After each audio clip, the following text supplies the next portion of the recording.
Yeah, she's calling back. We're going to try to give her a call again, and then she just added another phone number to the 13-year-old grandson who's possibly with the daughter. Step out with this. 2412. Veteran crisis hotline's calling in, so they have a female veteran off her medication. She's at work to Safe Haven. You're checking 12, check that one out. 6 1 bullet, 2 point start, take your shots.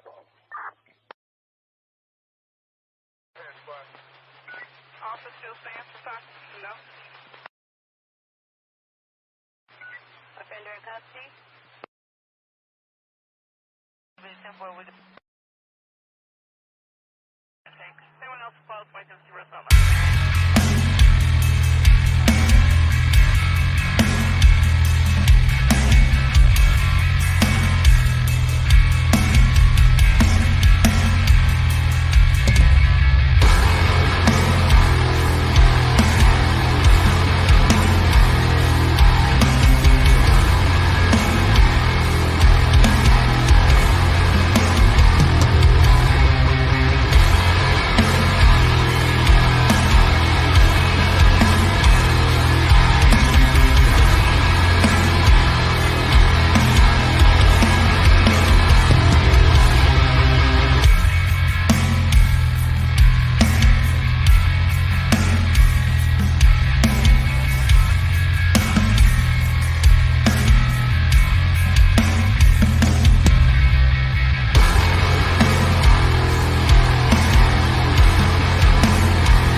There we go.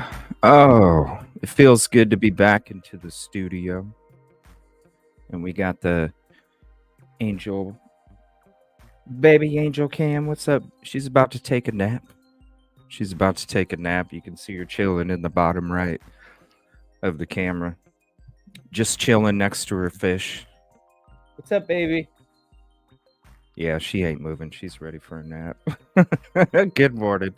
She just got a whole bunch of food again. That girl is so spoiled. Yeah, she is. Look at her. Good morning. What's up, Michael? Ticket number 1.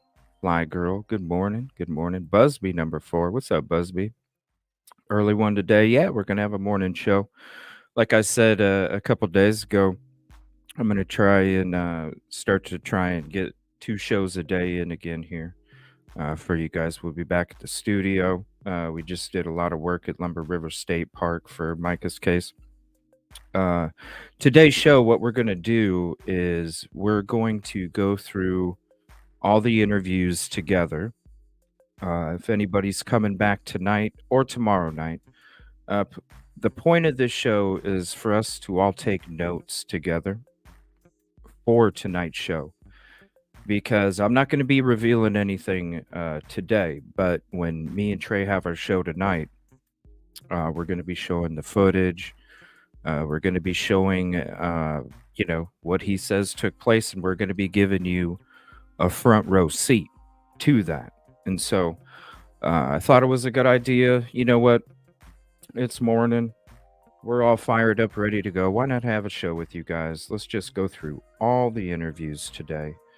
We're going to be sharing some channels out too, so make sure you go sub up. And we're going to be taking notes through all of these interviews with everything that he says together in this show. And then tonight, we're going to be going through all that. And so I think it's a good way for everybody to be informed the most that they can when we're going through this story, because we're not going to have a lot of time to go through all the interviews. That's why we're doing them today. But it's a good way for everybody to be fully understanding of everything that's said, the events that are, according to him, um, the story, other people that he mentions during his stories. And then when we take you there tonight, we want you to understand what was going through our heads as we're out there on the boat, going through these different locations, exploring. I mean, we went way up Lumber River, as well, up way up north. But we're going to mainly be focused on the events of the story. And so I think we're going to have a good time this morning. I don't know how long we're going to go. I have no idea. But we're going to go ahead and knock all those out today. And I encourage anybody, if you have a notebook and a pen, I do right here. Let's take some notes for tonight. Thank you, number 5. Appreciate that hide and seek. evilcj@gmail.com. Here's all of the ways that you can send me information. Number 6, what's up? What's up, me? I found with show schedule. Yeah, we have one tonight and tomorrow night. Tonight, we're going to be doing just me and Trey, going through the story, the events, what was going through our heads. We both gave you a little snippet of it last night. We both dropped a video for you guys, so you could hear. We got done doing our work. We were sitting there and we were like, let's listen to a couple interviews. Let's commentate on it after it's fresh, after we just got done. Let's go ahead and commentate on a couple interviews. Well, we had planned to do the 2 long ones, but we only got through one because if you did watch the video, shit was getting crazy. Gunshots going off in every direction, ATVs flying up and down. You can hear it all on the video. It was like we kind of looked at each other and we're like, you know what? We got all this work done. It's about that time. And so we for safety reasons, we just decided to go ahead and go back and head on out and get some rest. And it's a good thing too, because we didn't even get back till I think it was 10 p.m. So we were going to go live that night, and then when we got back, it was just like we hadn't eaten all day. I had a couple Slim Jims. He had a bag of chips. That was it. And yeah, we got back, ate some food, ate some burgers, hot dogs on the grill, and then after that went to bed. So, and you guys got to understand, just because we're not live or we're talking about another subject doesn't mean that we're done working on any of these cases. We still work on cases. Just like when I was still doing work for Mica, having other shows, Sebastian shows, such.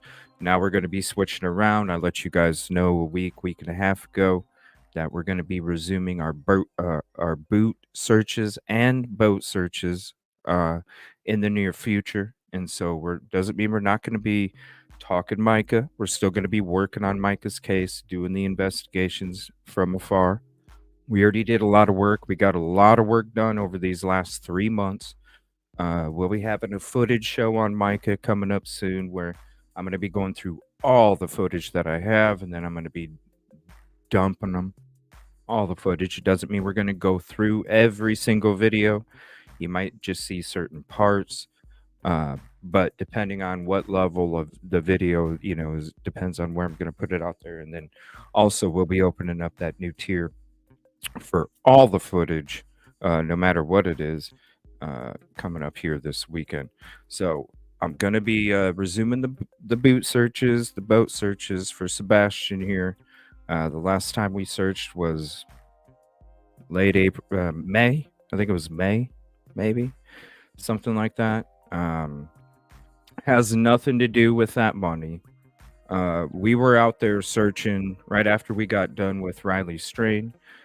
We were out there searching, and we were out there before it was cool to be out there. You know what I'm saying? So we already had put in a good month or so work, maybe a month and a half, something like that. And then all of a sudden it became the thing. But we're going to be resuming that here soon. And hopefully we'll help find some answers. Still a lot of work to do. Still a lot of work to do. What's up, God Girl? Thank you, Connie. Appreciate that. You know what? I haven't even had a drink of mine yet.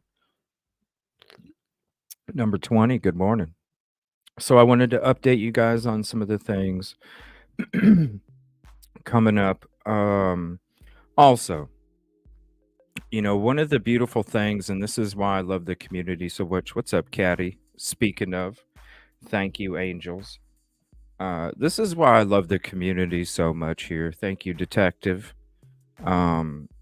Is because, I see these shows out here when especially these Sebastian shows and stuff like this. And it's just so disheartening because, the drama and stuff that goes on with it. You know what I mean? It's so disheartening.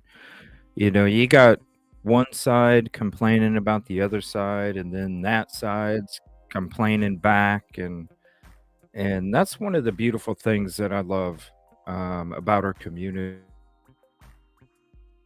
is that it's all about peace, positivity, and progress. What's up, Charity?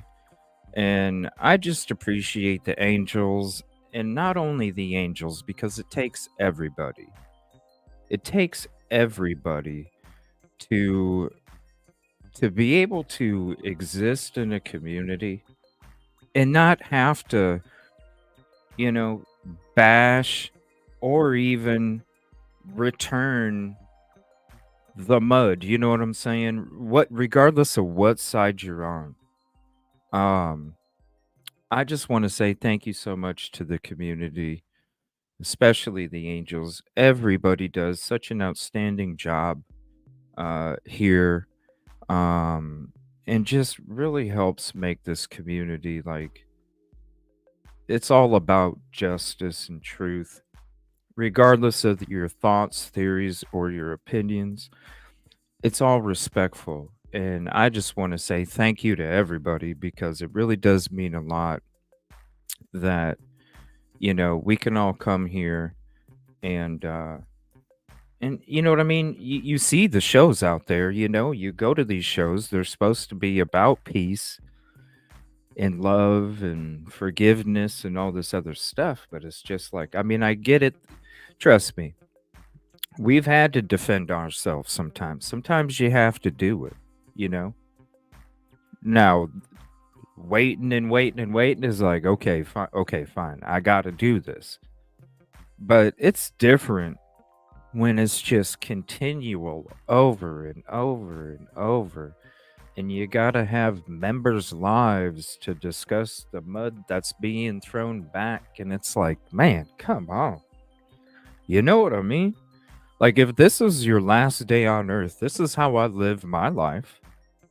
What's up, Rosie? If you want to hop up, let me know. Busby, if you want to hop up, let me know. when you always live like it's the last day of your life, that is the 150. The 150 is giving somebody 150 of myself, because if I don't get 100, at least I know I don't have to maybe waste my last day on your ass. Because if I give you 150 and you don't give me 100, I already know I don't have fucking time for you. That's why I cut off less than 100. I just cut it off.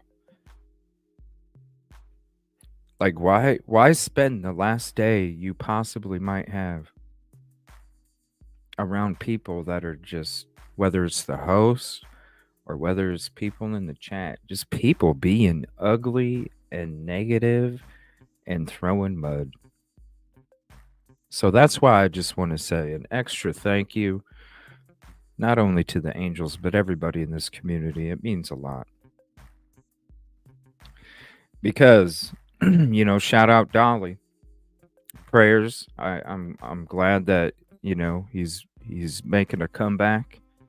He even told his story yesterday when he discussed about the stuff. It's one thing if you're sitting behind a desk and, even if, like he talked about his blood pressure going up, but when you're out there working and pushing and hours and long ass trips and doing all this extra on top of trying to do a show for you guys, that's why we take breaks sometimes. That's why yesterday me and Trey were home all day. But y'all have to understand, it doesn't mean we're not working. It doesn't mean that, we just know we need to take that day break. You know what I'm saying? You do push yourself crazy when you're out there, the travel, the thoughts, the work, the focus, the awareness that you have to have when you're out there on these locations. You got to be aware as hell in order to maintain your safety. It does take a lot. And so another shout out to the community, because you have more, even if the host is sitting there talking about the shit that's being talked about them, it still does something to your body. You know what I'm saying? It still does something to your body. So thank you all so much for being beautiful fucking people, that nobody has to even have that extra shit that nobody should need to have in the first place, because we're all here for truth and justice for the victims, the families, and the communities. Thank you, JD. What's up? So thank you, thank you, thank you, thank you, thank you, thank you. Right, you got to recharge and you got to because we want to make sure we give that 150, but we're human too. We are all human. We all hurt. We hurt just as much as you all do when we're talking about this stuff. Sometimes talking about these things brings back flashbacks of your own trauma from your childhood or whatever, and in your life. But you gotta, you know, you gotta like hold it together up here in front of the camera, in front of a whole bunch of people. It takes a lot. And so, thank you all for your patience. Doesn't mean we're not working on a case. We're still working. We're still using our minds. We're still going through our stuff, looking through our work.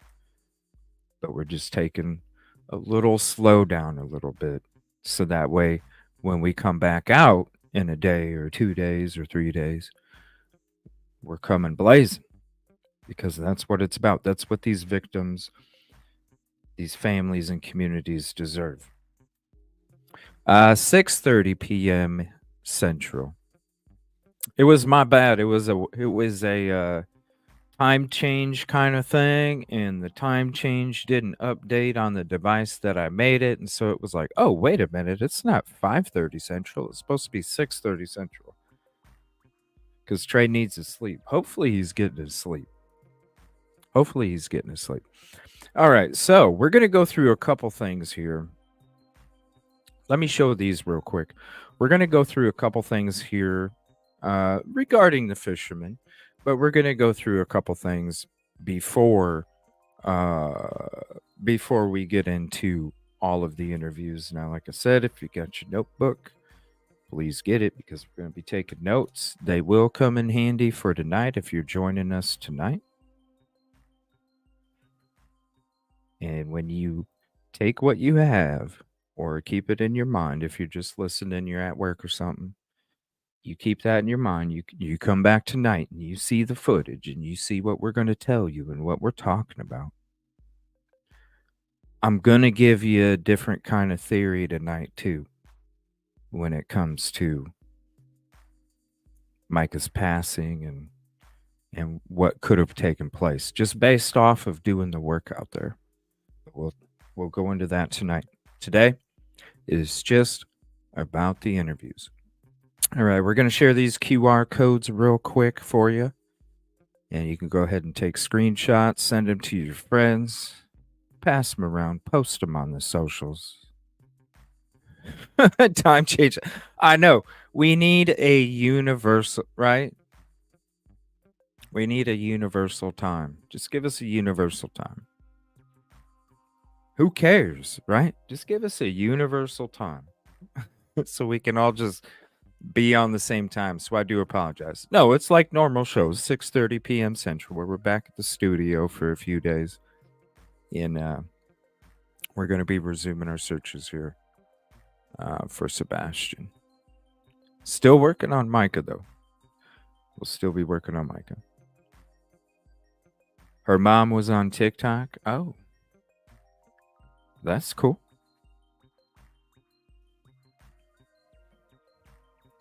All right, we'll get this one shared. Make sure you got the 2632. I don't know why, but with Venmo,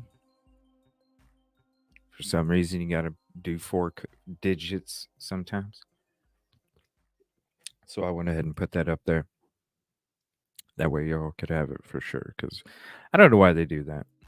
What's up, Kay Adams? How you doing? Good morning to you. Notebooks. All right. Now, we're going to share a couple things here real quick. Now, let me see here. We're going to check a couple things here. So, this is, if y'all are interested in the boat, and I feel that, I don't know, $2,500 is a lot of money. But when it comes to this boat, I feel like it's the boat that was on News Nation. Now, we were out there doing work. We found out about the boat going up on Marketplace. And that's when we were looking at it. And I'm like, oh, that looks like the same boat that was on News Nation. Now, this is cool. So here's this if you want the link to the Marketplace item there. For whose boat? For Johnnie Jacobs' boat. This is Johnnie Jacobs. Johnnie Jacobs' boat. Now, I just shared it right here. This is 1987 Bomber Bass boat, 70-pound thrust trolling motor, 50 horsepower Yamaha outboard, no issues. $2,500, runs good, no issues. Fairmont, North Carolina. Yours truly, Johnnie Jacobs. Oh, I'm blocking part of it. Hold on, let me do this. Is that better? Here, let me blow this up for you. Hold on. There we go. That looks good. So there you go. 1987 Bomber Bass boat, 70 pound. $2,500. Now, at first I was like, ooh, is it the boat? No, it's not the boat. It's not the boat. When we first saw it and I seen this, I looked at the red on top and I was like, oh no, that's the boat. It's got to be the boat from the News Nation interview. That's funny. All right, now here's the video. Hopefully, the link will drop for you guys because it is. Come on. Yes, there we go. So, if you want this video, there's the link to that. You can check it out. Bomber bass boat. Here we go. We're going to check this out real quick. It's just a little 36-second video.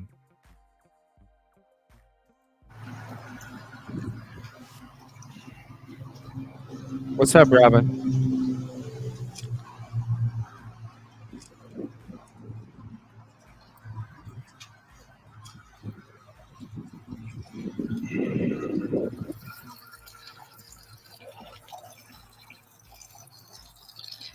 What the hell? What the hell's going on? What is that sound? What is that sound? Don't show your plate, bro. Where's that sound? What's that? What is that? What the hell is that sound? It sounded like somebody was taking a piss. What the hell was that sound? So it looks like the boat that was in the News Nation interview. Let's listen to that again.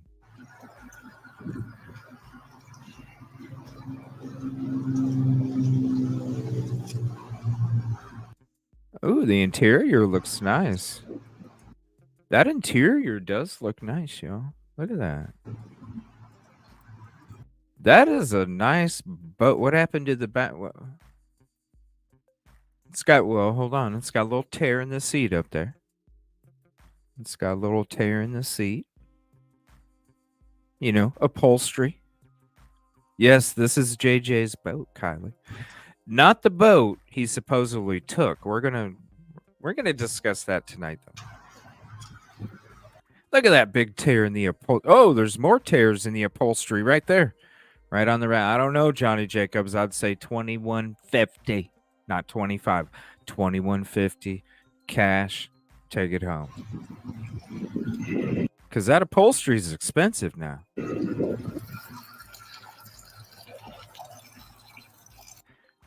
That needs some. We need to put some. We need to wipe some oil. Get a rag. Put a little bit of oil on the rag. We need to wipe down the exterior of the engine. You know, the matte, worn out, doesn't look too. You got to shine it up. Give it its original tone. You know, just put a little bit of oil on that rag, and just wipe. Just a little detail thing. That's all. That propeller looks amazing, though. What is that sound?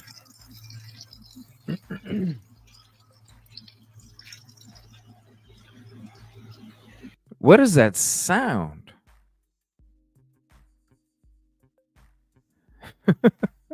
Yeah, you would like, come on, man, give us a video of the boat running.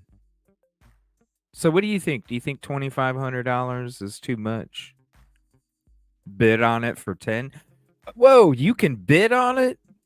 Oh, yo, I will bid on it because I was like, yo, because I thought it was another kind of boat at first. Water draining out of the boat. $12.50. The Price is Right. Damn, we need to play The Price is Right again some night, you guys. Hold on. Let me write that down. We need to play The Price is Right again sometime. Holy crap, it's been a long time since we had a game show. Let me write that down. Maybe Saturday night? Does Saturday sound good for a game show? Sunday night? Sunday night game show? Ooh. Let's do Sunday night. Sunday night game show. Let's do it. All right. 1250. At least he'll see your comments. I'm going to reach out to him. I'm going to reach out to him on Facebook Messenger. Does it have a jet prop? I don't know. I have no clue. No idea. I mean, I'll play it again and you can see. I'll just mute it though, because it's kind of. But I mean, you can see it. I don't know if it has a jet prop. I don't know. I have no clue. Gray truck sold so fishy. Well, we're gonna get into that too. Because I wanted to show you this as well. Let me save it real quick. And then we'll pull it up. Let's see.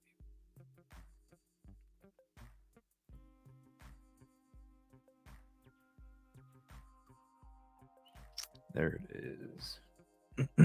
All right. So we're going to check this out now. There you go. 1987 Bomber Bass boat.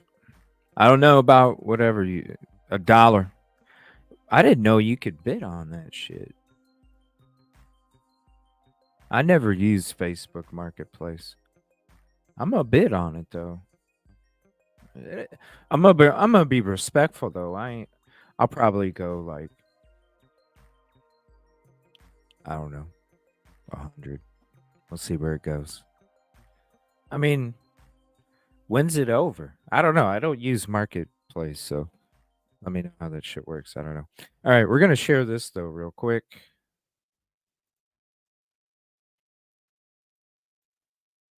So this is the stuff that's been sold here already.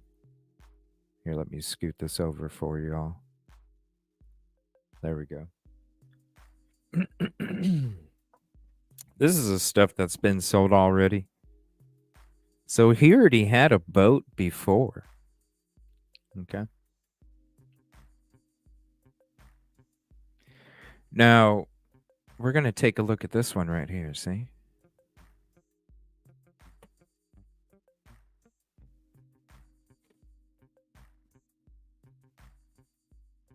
Now, it already says sold. It was already sold. Don't it look like the same boat? Because to me, it looks like the same boat. Exactly, Busby. Why did he mark the same boat sold? No, this one's not. See the price? Here, let me change my screen for y'all. Because let's look. You see the price? $2,500. It's not $3,200, right? Sold for $3,200, but $2,500. Why is it sold? Yeah, he dropped the price. Or did he sell it to somebody? Did he sell it to somebody already? And then something happened?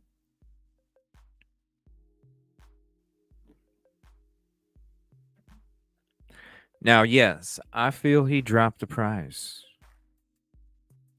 But isn't it? Don't you just delete it? I don't know. I don't use Marketplace.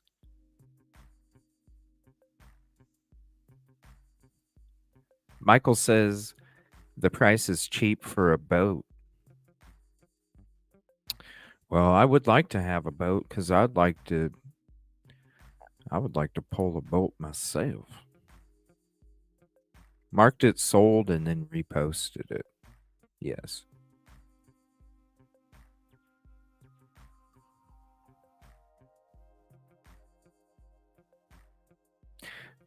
So, all right. I just wanted to share those with y'all real quick. Now, we're going to get into some of the fishermen's interviews, but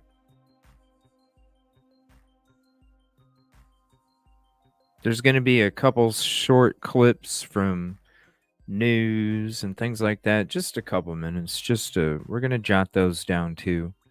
And then we're going to listen to 3 content creators, JLR, the 411, and Veronica.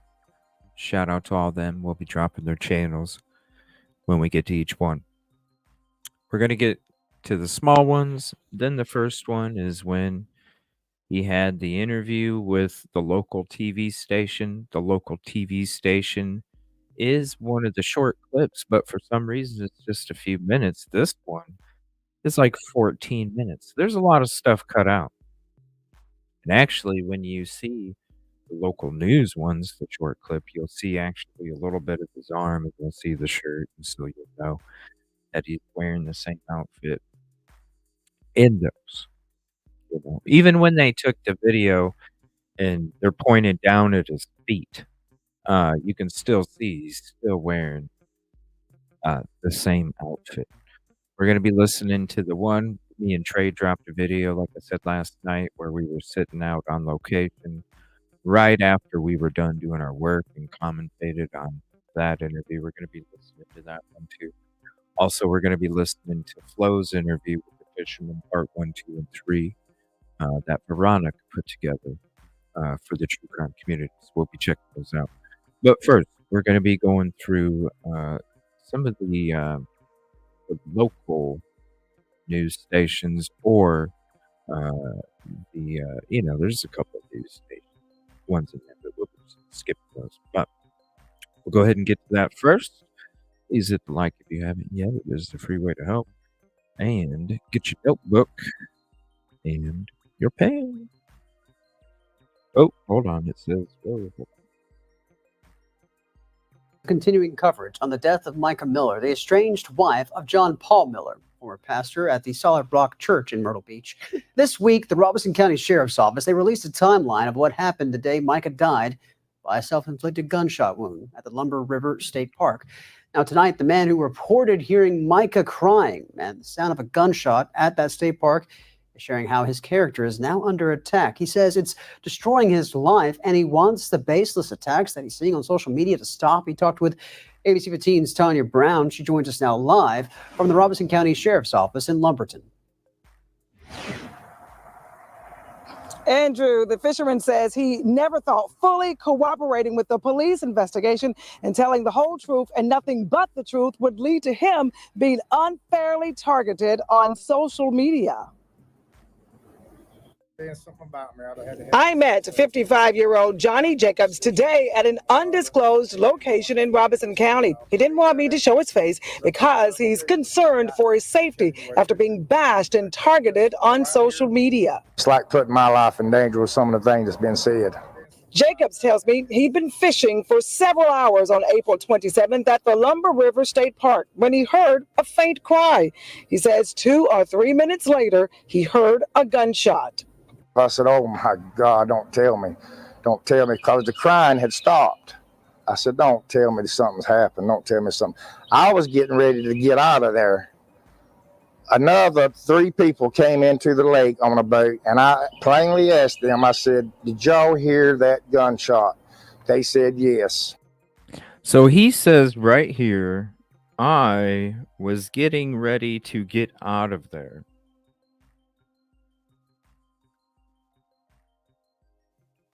Also mentions 3 people in a boat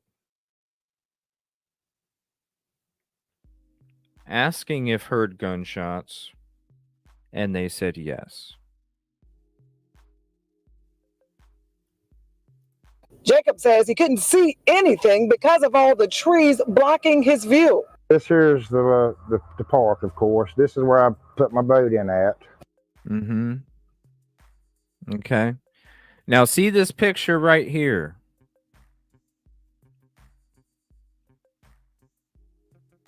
And you see where he's going. We're going to take you through there tonight. And when he talks about trees, yeah, you can't find it's hard to see back there. But listen to this story. He showed me a map on his phone of the Lumber River State Park to better show his location on the river that day. You see how thick the woods are. That's why I couldn't see nothing. So right along in here is where I found Mica's belongings at. He says he found Mica's backpack, glasses. He says he found Mica's backpack. couldn't see nothing. So right along in here. Right there. He says he couldn't see nothing. You're right. You're absolutely right.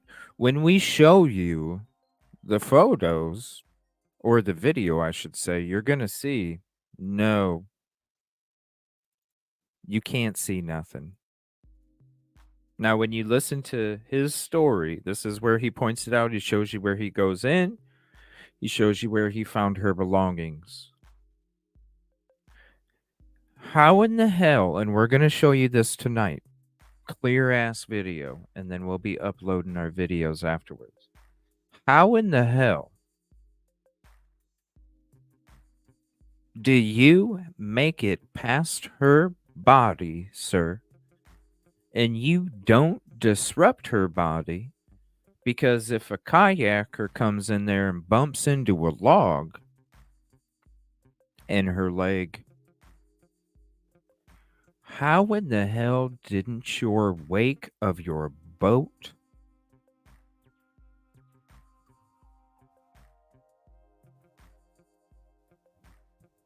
how did you not see her?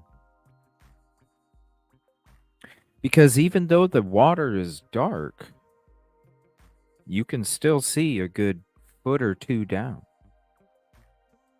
We'll get into that tonight with the footage. Trust me. You guys don't want to miss this. Is where I found Mica's belongings at. He says he found Mica's backpack, glasses, and cell phone on the bank and gave them all to deputies on scene. He's backpack, glasses, and cell phone. That's it.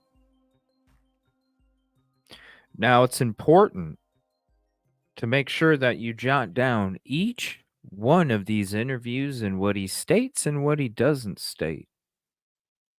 Very important. And then when you see all your notes, you go through all your notes, or you go through them in your head, and you come back tonight, and then you see, we take you there, front row, and you see, with all that stuff in your head already, then you come to the conclusion, dude, there's a lot of gaps, and we would love to have those filled in. Says he didn't know Mica and has no reason to lie to police. Johnnie Jacobs wants the unfair targeting against him to end. I want this to stop as far as me. I don't want to make this all about me because I'm still thinking about Mica. I'm trying to respect her family, and I got total respect for them, and I am so sorry for what they're going through. I never thought my day would turn out like that. We're just asking questions. Because when you're, trust me, take these notes. Trust me, and I'll give you the links for each one. So each notes that you take, you can put a little barrier to the next video, and then you can separate them. There's a lot of things that you state in these interviews that just don't make sense. In the right here, trying to respect her family. What do you mean, bro? Trust me, we got plenty of interviews, and you're gonna see all the different things that the dude states. All right, so because it's just her saying it, I'm just gonna go ahead and skip to the next one. This is the link for the one that we just watched right here. If you can't see chat, there it is on the screen. And we're going to move on to the next one.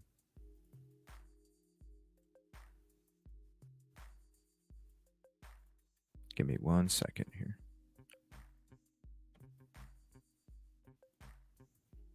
All right, this is News Nation.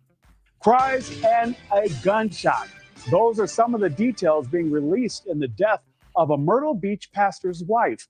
Officials say a man approached him and said he heard crying and a gunshot while he was fishing at the state park in nearby North Carolina, where they say Mica Miller took her own life. Ryan Bass joins us live. And Ryan, so much speculation about this case and new developments. How much weight are police putting on what this man says he heard? Well, they're definitely taking his account into consideration here, Nick. And look, there's so much national curiosity around Mica Miller's death, but police say there's no conspiracy theory here.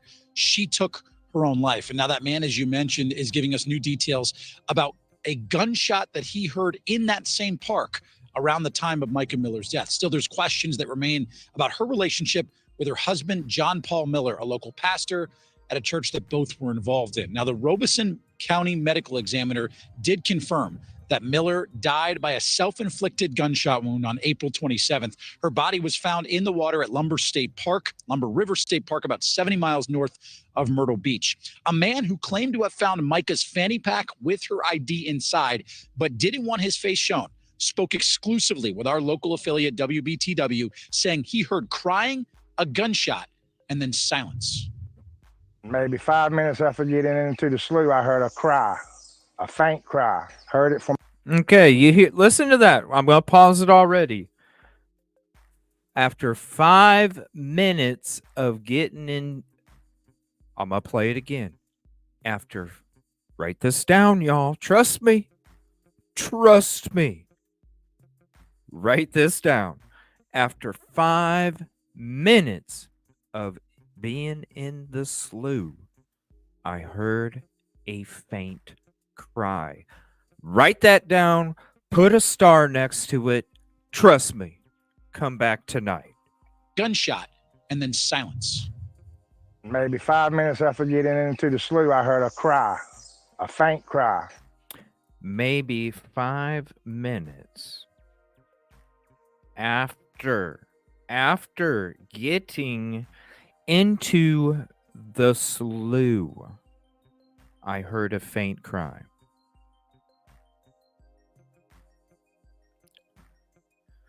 I can't wait till tonight to show you this footage. Shout out Narc Divers, appreciate you, bro. He'll be there tonight as well. Oh my gosh. Heard it for maybe 2 or 3 minutes. And the crying stopped. He was out. If it would have been a person out there crying in the opening where I could see him, I'd have checked on him all day long. If there was a person that was crying and if you could have seen him, you would have checked it all day long. One more time, sir. Crying in the opening where I could see him, I'd have checked on him all day long. Maybe 2 or 3 minutes, and the crying stopped. He was out. If it would have been a person out there crying in the opening where I could see him, I'd have checked on him all day long. In the open where I could see him.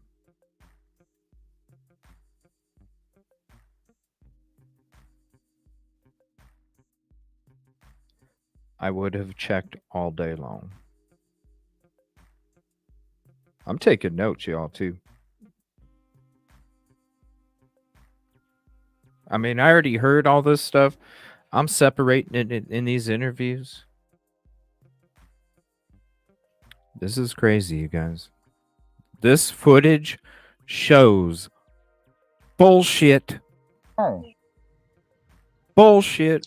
And in new police reports obtained by that News Nation affiliate, Mica told police earlier this year that John Paul had been grooming her for years since she started working for him at the church. They've known each other, she said, since she was 10 years old. Other findings include John Paul having power of attorney over Mica's healthcare, allegedly transferring the deed of their home to one of his sons and moving Mica's belongings from their home while she experienced a mental health crisis. Now, police released a timeline of the day that Mica died, from the moment she left her house at just after 11:30 in the morning to when she bought the gun police found at the scene at 12:13 in the afternoon, and then less than 3 hours later when she called 911 from that state park, threatening to take her own life. Now, the sheriff's office said that Pastor Miller was not in North Carolina the night before or the day of Mica's death. He was in Charleston at an athletic event, confirmed by surveillance video. He then broke the news to his congregation on the 28th, claiming... All right, and we're going to go ahead and skip that part. We're going to go to the next interview here. So go ahead and mark off on that one. Here is the link for that video. I'm going to share the link after we're done with each one. So here's this one. This is the one we just watched. Again, he's just kind of standing there. Just kind of standing there.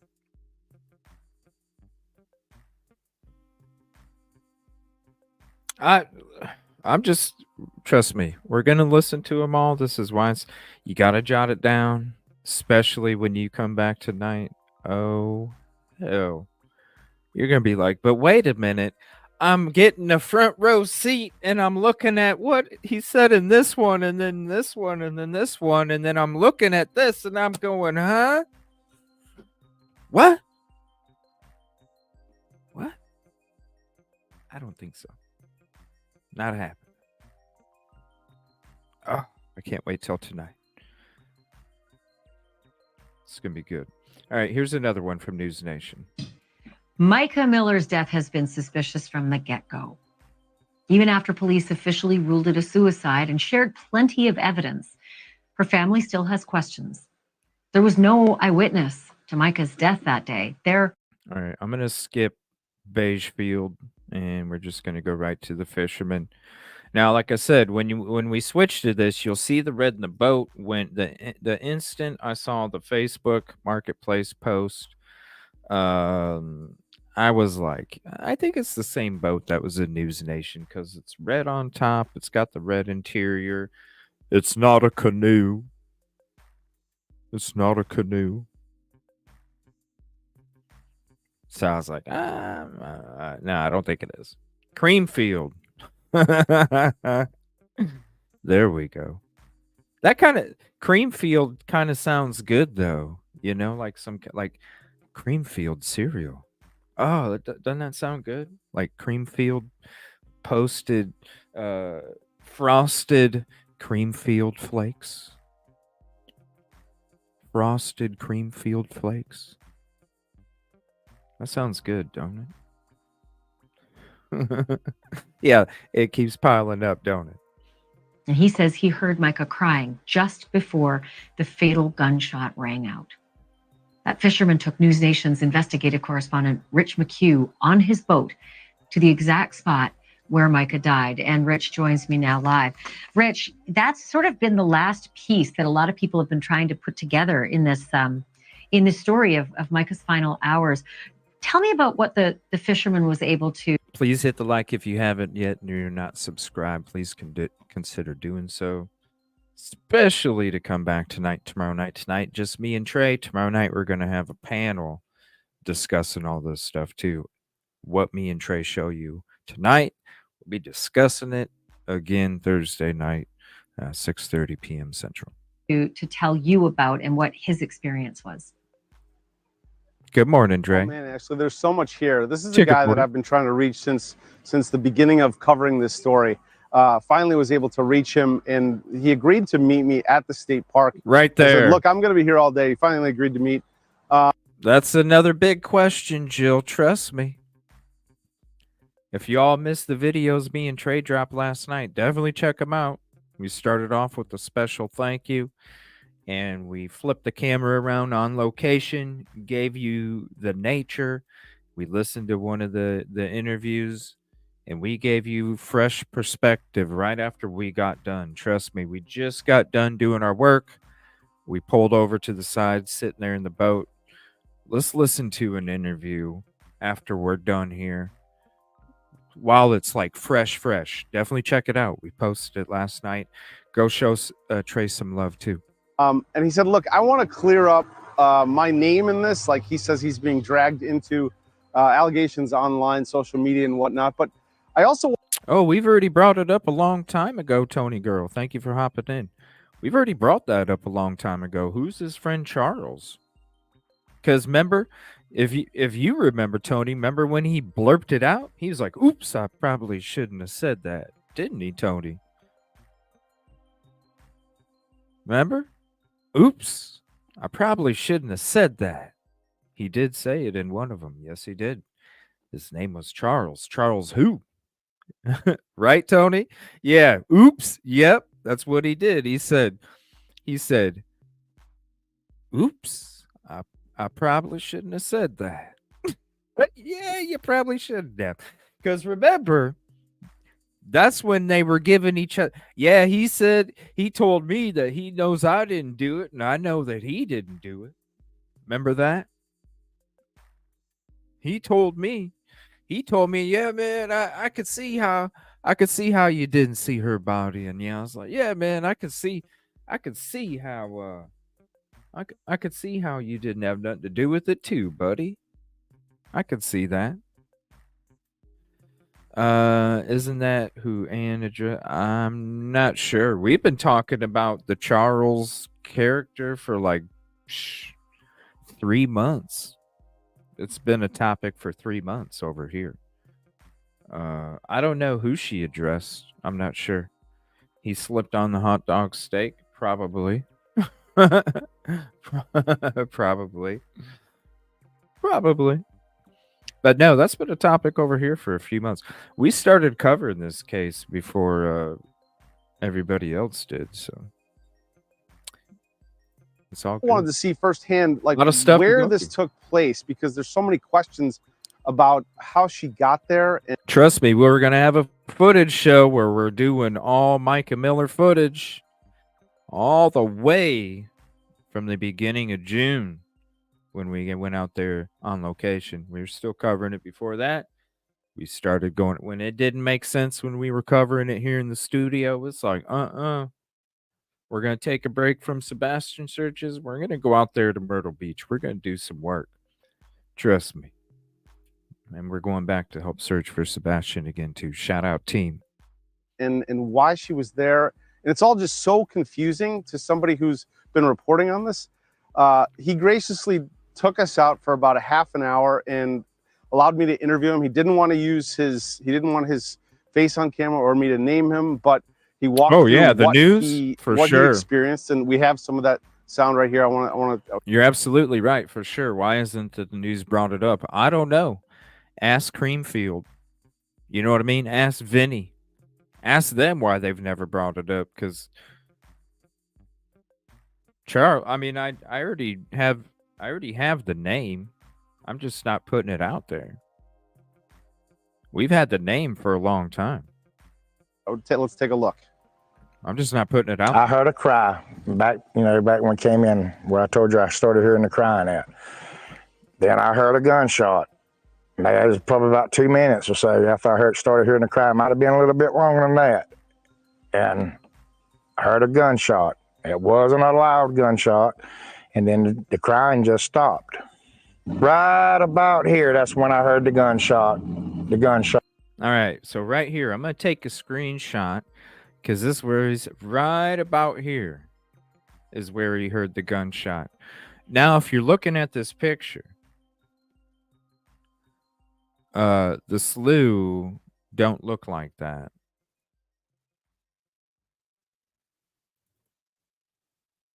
And let me save it, because this is the moment he says this, is when he heard the not a loud gunshot, and then the crying stopped. Look at this photo right here. Shot went off. Also, look at the water level, okay? When it comes to the stains on the trees, very important when it comes to the footage we're going to show you tonight. From which side? Over here on the left? Yes, Charles is the kayaker, his best friend, but no, national news has never brought it up after that.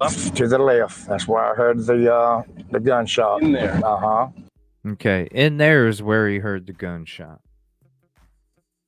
We're going to take that screenshot. You're going to see. It's all going to look familiar to you when we're showing you the footage. So he's saying in there he heard the gunshot.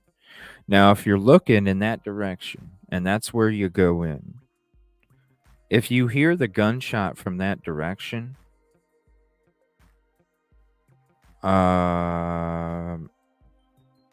no.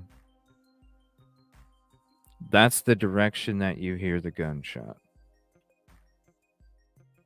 No. When we take you there, and you're going to see what we have to go through, the surroundings, the atmosphere, the I don't know what you want to call it. The terrain, whatever you want to call it. I don't know. I don't think so. Especially when we take you by the memorial, the flowers, and up to where he parked his boat. It does not make sense. Right about here, that's when I heard the gunshot. The gunshot went off. From which side? Over here on the left? To the left. That's where I heard the gunshot. He's saying right there is where he heard the gunshot, okay? Trust me. Screenshots. This is my third note here. Screenshots where he heard. Direction. Very important when we show you this footage tonight. In there. Uh-huh. That's when the crying stopped. That looks totally different from when I came in here. Anyway. Was it low water when you were here? No, it was actually less water than what's in here now. So that's the area I went in through with my boat. How do you get in there if you're not in a boat? You can't get in there if you. What do you mean? How was she in there? You can't get there. What do you mean?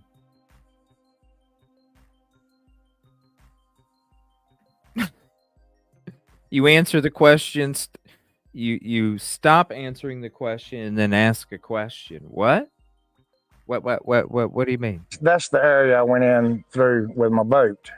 How do you get in there if you're not in a boat? You can't get in there if you. What do you mean? How was she in there? There's a path that comes in there. That's what I told them. Yeah. There was a path that comes into here. So there's paths all in this river. There's paths all in the river, but they're very few. They're very few. It's not like there's a whole bunch of water paths. You got the lake. You got the little parts that go off, where this section is. We're going to show you. And then you got the river. There's no bloop, bloop. There's no little, no. And there was a path leading straight to where her belongings were laying at. A path leading straight to her belongings. Okay. If you've ever walked back there, it's not straight back. Now, unfortunately, we couldn't walk this trip. I did walk before. It is in the footage. Couldn't walk it this time. The water level was about a couple feet higher than it was when this was taken. He says that the water level here is lower than what it was, just, So actually, it was kind of a blessing that when we did our work, the water level was a little higher than this video, than him stating also that it was higher than what it was in this video. So that's why I'm saying, when you look at the footage tonight and you see the stains of the trees and you see us going to these different paths and you see the difference in the water level, it's important, because that 1-2 feet can make a huge difference when it comes to going back in that path. So when we're taking you on the boat and you're seeing what we're having to do and how we're having to navigate through that slough, and you see the directions of where we're going and how we're getting there, no. If it's how you say it went down.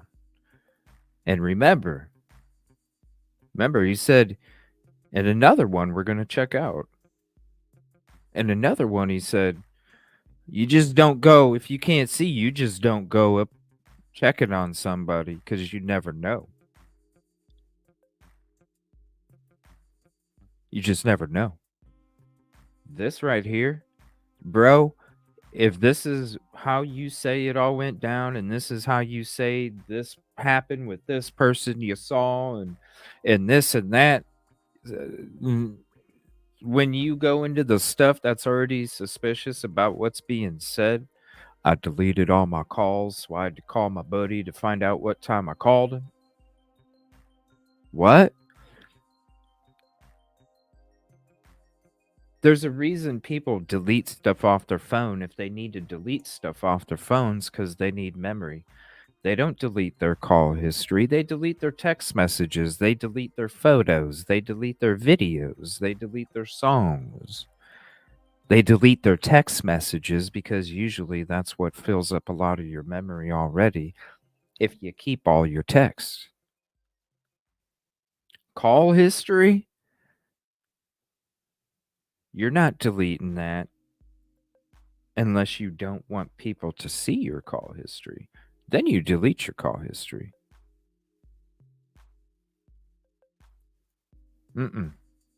There is no path that leads. Now, is there a path right off to where you parked the boat? Yes. Is that path straight back? No.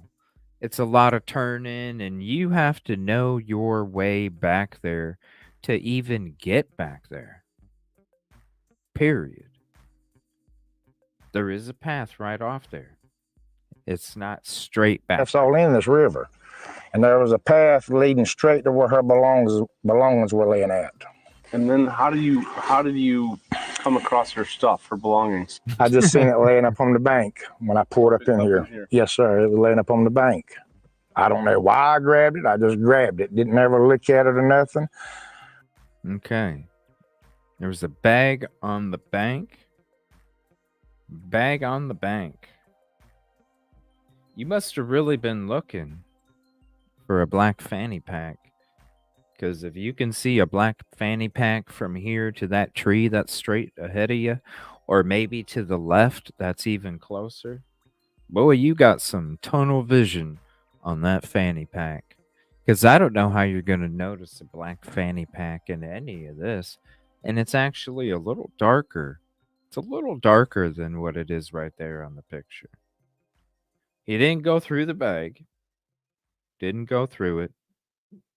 He just looked around and got out. Got out, looked around. You know, nothing. Never looked at it or nothing.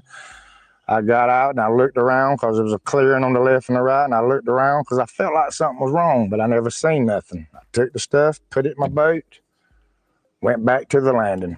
All right, he just said, I took the stuff, put it in my boat, and went back to the landing. Very important.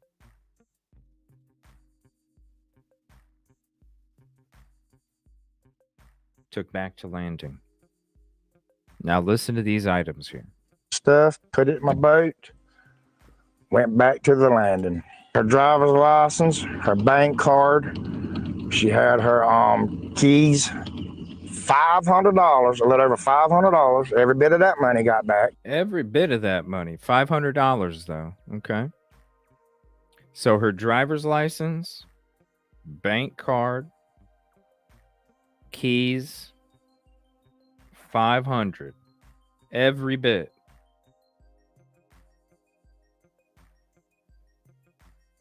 Her keys, $500, a little over $500. Every bit of that money got every back. Bit of it. It was not a wallet. It was. What about her Bible or her phone or her glasses? None of those items.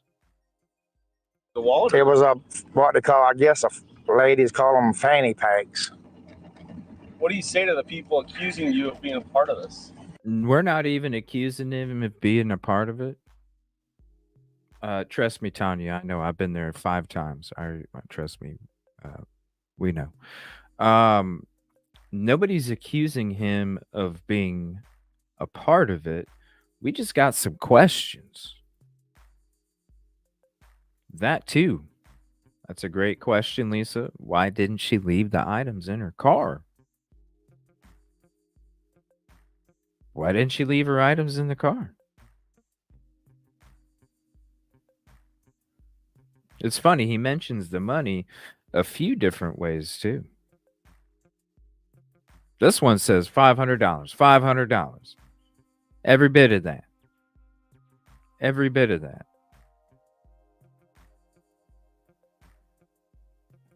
I don't think.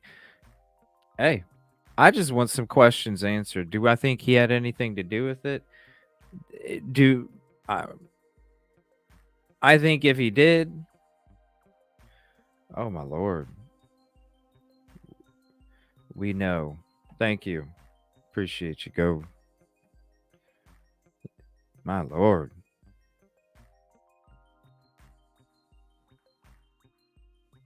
But I don't think he had anything to do with it. I don't know. I always think if he did, this is what doesn't make sense to me. What fisherman doesn't have a lighter if you're a smoker, especially on a boat? Why did you leave, right? If you looked in the purse already, why didn't you drop it off at the office when you were leaving? Why'd you have to go get a lighter from Floyd's Grocery to then come back and then give the stuff to somebody you didn't even know was law enforcement, but you're asking if they knew Mica? You didn't stop back at the office when you came back in a different vehicle either. And you delete your call history, and your story don't make sense. So, do I think he did something to Mica? No. Do I think he needed an excuse to leave the park? Yes. Do I think he really got a lighter? Maybe to kill a couple minutes or to give himself some kind of, yeah, I was at this store, but really I had to stop by somebody's car to let them see the bag. Because why would I leave Lumber River State Park to go get a lighter when all you had to do was drop the bag off at the office on the way out? There's only one way in, there's only one way out. And you're Tony, and we're talking about somebody that's on a boat. A fisherman that is a smoker does not have a lighter. But regardless of the lighter, why do you not drop that fanny pack off at the office when you're leaving Lumber River State Park? Why do you need to go get a lighter and then come back in a different vehicle, pull up in the parking lot? You're driving past the office again. You're pulling up in the parking lot. And then you're asking somebody that you don't even know is the law, hey, do you know a Mica?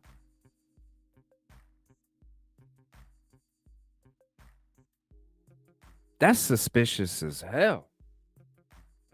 And when your story changes in these interviews, this is why we're taking notes. I want y'all to see. This is the stuff he's claiming. This is the stuff he's seeing. This is the stuff he's describing. And then when we have our show tonight, you're going to go, what the? Because it's one thing. We've been covering these videos for the last 3-4 months. Been covering these videos, hearing these stories, going, what? Okay, this doesn't make sense already. That's why we decided to go out there on the boat, because we wanted it to make sense, because it kept digging at us. It doesn't make sense. We wanted it to make sense. We went out there to make it make sense. And when we went out there to make it make sense, it absolutely made less sense. And when you take that and you mix it with the stuff that he's saying, this is why it's important. This is why I wasn't even planning on doing a morning show today. But I was like Busby. I was telling Busby last night, hey, man, I think I might have a show in the morning going through all these interviews so people could, we got to take these notes, because I'm telling you, I want everybody to truly understand what they're seeing for the show tonight. I want you to understand what you're seeing, what we're saying. And when you see all this stuff of what he's saying, and you're going, "Wow," then you'll be right there with us on the boat. Up here in the mind and with the footage. You'll be just like you're sitting right there with us in the boat. And then after these shows, if you go back and watch the video I posted last night of us kind of sitting down right after we were done doing our work, giving y'all a view, commentating on one of the interviews, it's like, yo, then you'll understand even more of what we were saying right after we got done. That video we uploaded last night. Rosie, I just don't see why he would be comfortable handling those items after what he claims he heard. You think you would drop the bag off right after you look, you need to go get a lighter, drop the bag off. You gonna sit there and act like one of those people might not have a lighter? Come on, get real.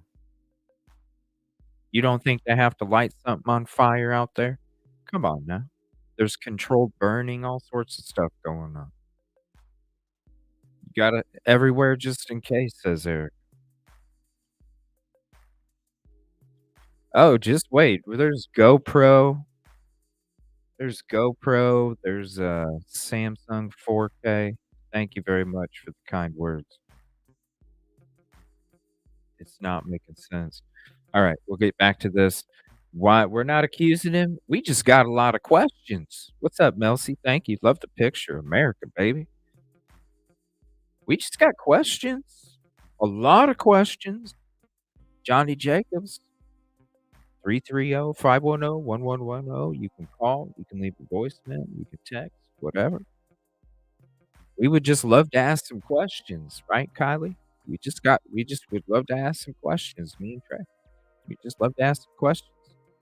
That's it. Quit trying to be investigators. We're not trying. We are investigating. That's all. I did not do this. There was no way in the world I would harm anybody like that. Even my worst enemy, I would not do nothing like that. We're not saying I was that. just here fishing. I can understand people, thinking stuff. It did look odd, but people's going to think stuff. I've even been trying to figure out what happened. And it could have been a situation, and you'll see tonight, it could have been a situation where he did stumble across some people, and they said, look, JJ, you better shut the F up, and you better not say no shit. And who says, they didn't say, JJ, you need to meet us at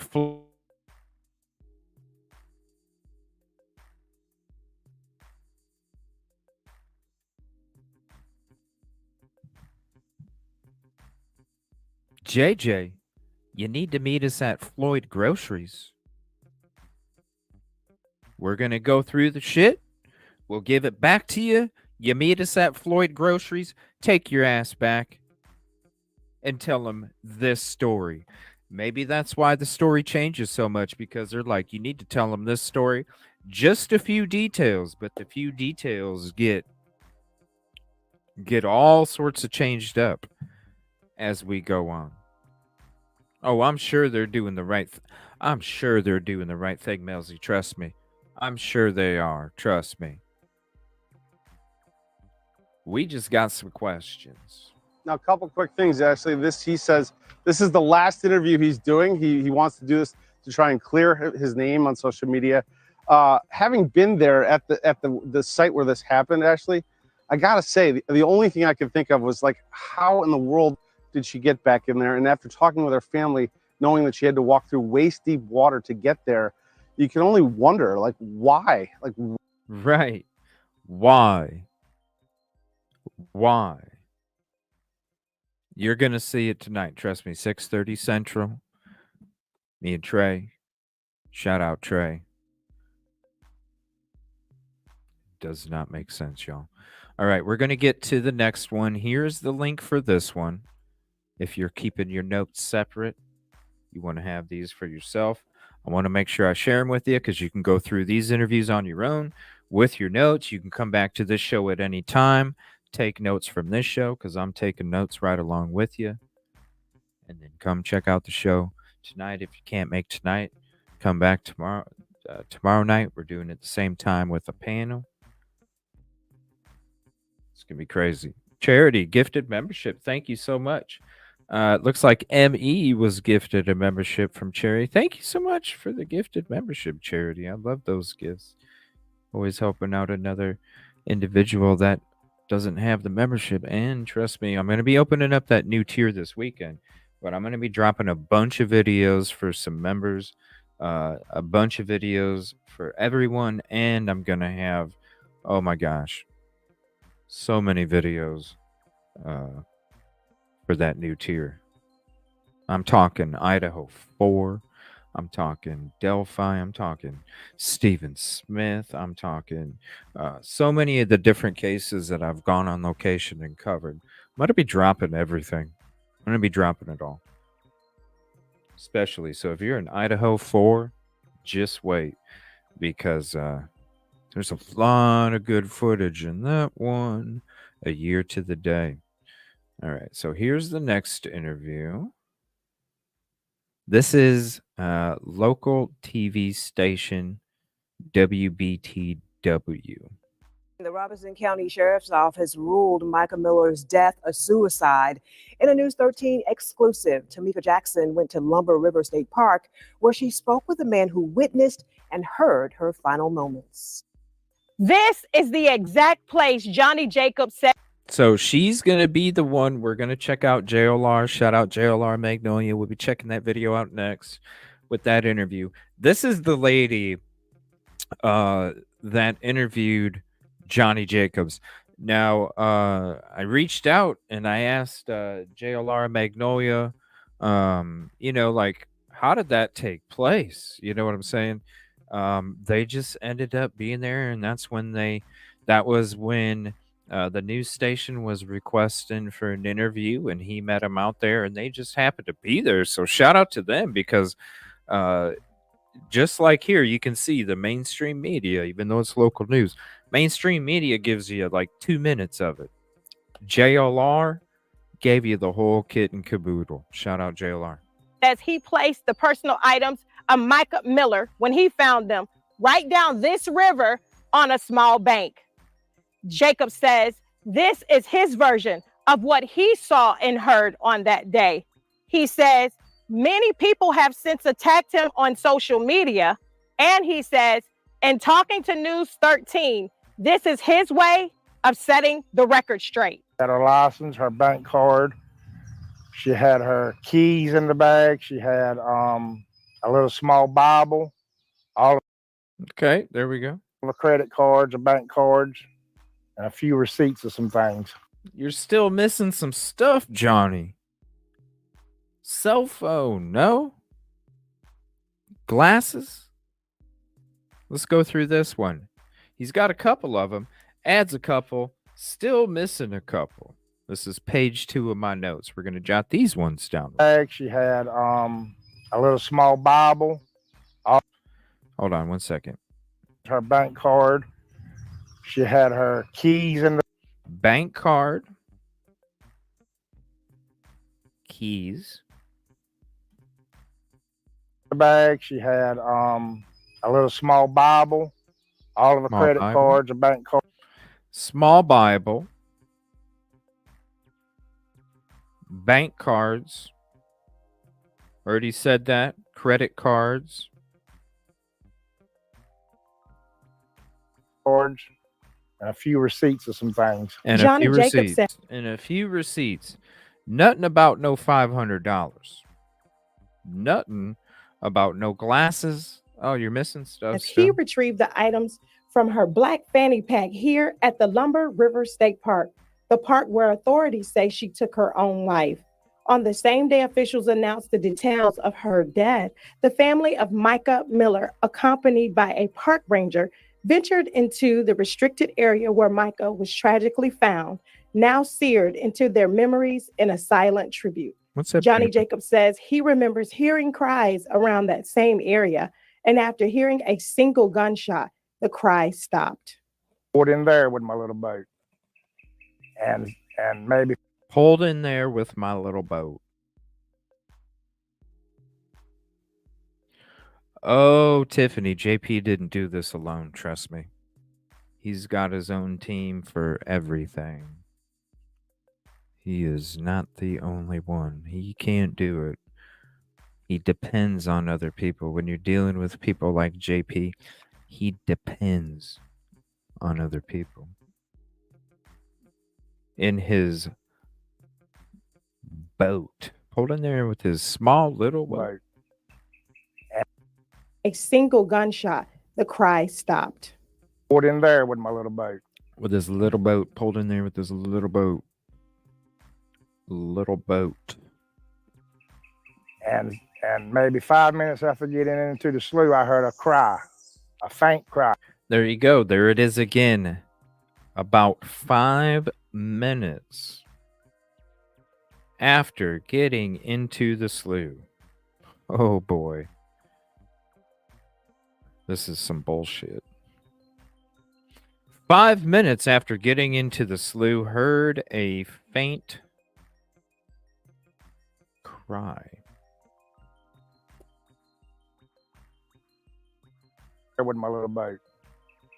And maybe 5 minutes after getting into the slough, I heard a cry, a faint cry. Heard it for maybe 2 or 3 minutes, and the crying stopped. Jacob says he was unable to see Miller at the time, but if she had been visible, he would have tried to help. He was wasn't able to see her after being, remember, he's saying this, wasn't able to see her. 5 minutes after being in the slough. 5 minutes. Get your stopwatch tonight on your cell phones when you're watching the show tonight, okay? Trust me. Have your stopwatches ready. I want you all to time it, okay? Even with us having to navigate. I can't wait to show you guys tonight. If it would have been a person out there crying in the opening where I could see him, I'd have checked on them all day long. I think you did see her, sir. I really did think you see her. I really did think you saw her. I really did.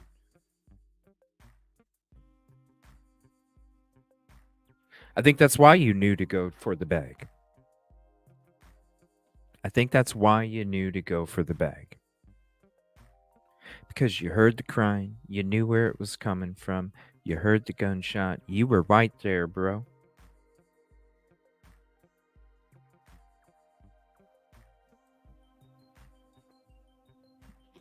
I think half of me thinks you did see her.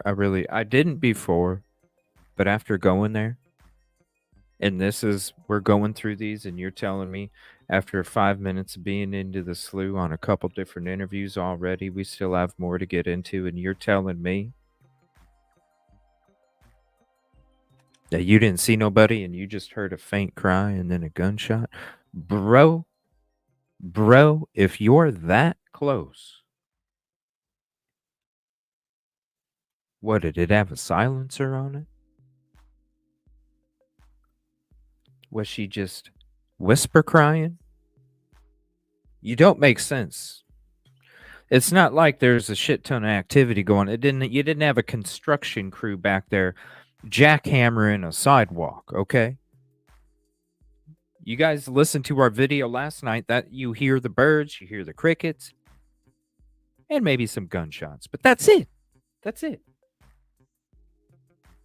But yes, I mean, I just wished I could have went in there and checked on her. And as millions across the country continue to mourn this tragic death, Jacob says that it's his faith that will get him through. I'm just going to... You know what's crazy, Karen? They didn't even give him one. They heard his BS story when he came back. And trust me, we're going to be getting into that too. That's why it's important. We're taking notes for tonight's show when you see the footage. You hear the BS story, they let him go. Here he tells you they thought it was a self-unalive before they even put the drones up, because the 911 call that came in, it was already predetermined before they even knew where her body was. Predetermined already. Self-unaliving. Johnnie tells you that. And the crazy thing is the maintenance man knew Johnnie came back in a different vehicle. The maintenance man knew Johnnie came back in a different vehicle. And they took his story and let him go. So there was no lie detector test that was done. There was none at all. Ain't that nuts?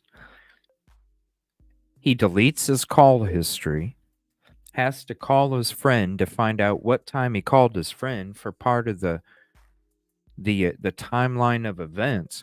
You come back in a different car. You didn't drop it off at the office on the way out. You didn't drop it off as you came back in. You pulled up to somebody that was in a truck. You got out and you asked him if he knew who Mica was, and you didn't even know it was the law until you saw him get the drone. And they just let you go. Okay, thank you, sir. Thank you for your story. And they just, no. Unfortunately, no. No. It's just not adding up. Have faith in the Lord, to get me through this, because it's changed my life, actually. Now, News 13 doesn't typically report on suicides, but we started looking into the death of Mica Miller due to the enormous amount of attention and discussion created in our community. If you or someone you know is struggling with a mental health crisis and thinking about suicide, the 988 Suicide and Crisis Lifeline is available 24 hours. And we'll leave that up there right there. Before we get into the next video, we're going to be sharing this one. Is from JLR. Shout out JLR. Magnolia. Beautiful people here. Hold on one second. Let's get that link before. So here's the link to this last one that we just watched. Okay. And then I'm going to put another barrier for my notes here. All right. There's that one. There's the link. Yes. Well, trust me, and us, when I'm out there, thank you, Kylie. Also, when I'm out there, when I'm out there doing my travels and stuff, because, hell, the trip to Myrtle Beach is already like anywhere from 13 and a half to 16 hours, depending on traffic and fuel stops and bathroom breaks too, but mainly just fuel stops. So traffic jams, you're going through a lot of major cities. It can fluctuate like crazy. So, when I'm not live for a couple days here and there because of, travel or whatever, it's a perfect time to catch up with the other ones. Thank you. Appreciate that. What do you think he did? I think he met somebody. I think his story is all over the place because he's trying to not. It's like Kylie said in one of the comments in the videos. Kylie says, or Veronica too. They talk about how the fisherman is telling us stuff without telling us stuff, right? When you listen to his story and you listen to the events, you see the footage that we're talking about. The dude didn't have to go to Floyd's grocery to get a lighter. I feel the dude met with somebody, and it had to deal with that fanny pack. So you don't think, now listen, this is why I put out a video like 3 months ago. It's why I put out a video 3 months ago talking about Mica's flash drive, right? There was a lot of stuff that Mica was getting ready to expose. There's a lot of stuff that Mica kept.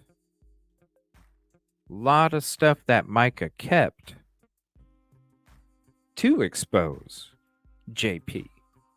This is why I also talked about a friend of hers that had to have enough trust that she would give a copy of that too. If something happens to me, or something happens to this flash drive, put it out there. Just like she said to her family, if this happens to me, this is who had something to do with it. Same thing.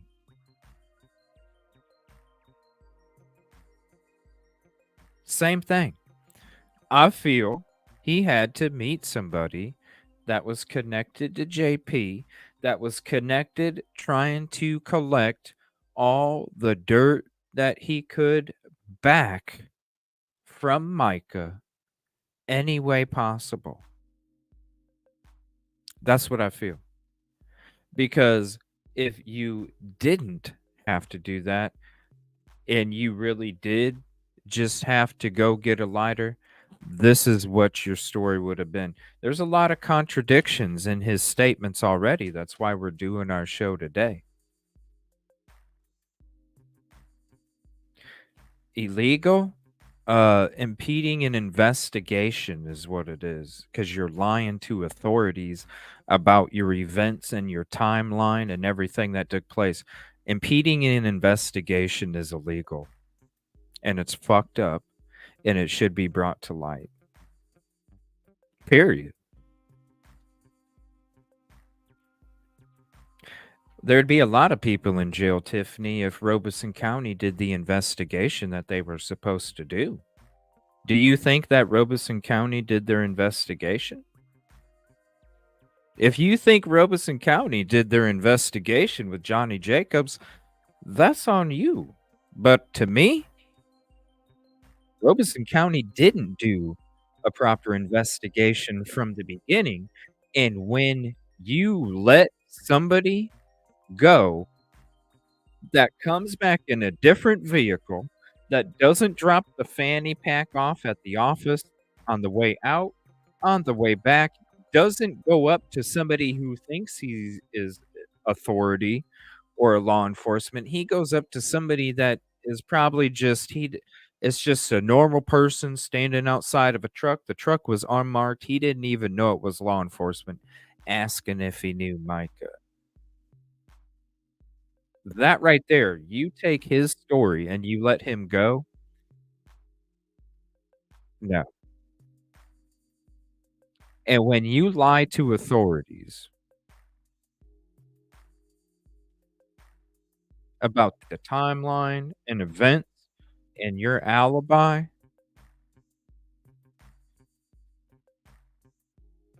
I bet you I bet you there's a reason that JJ's trying to sell this boat, because he needs a fucking lawyer.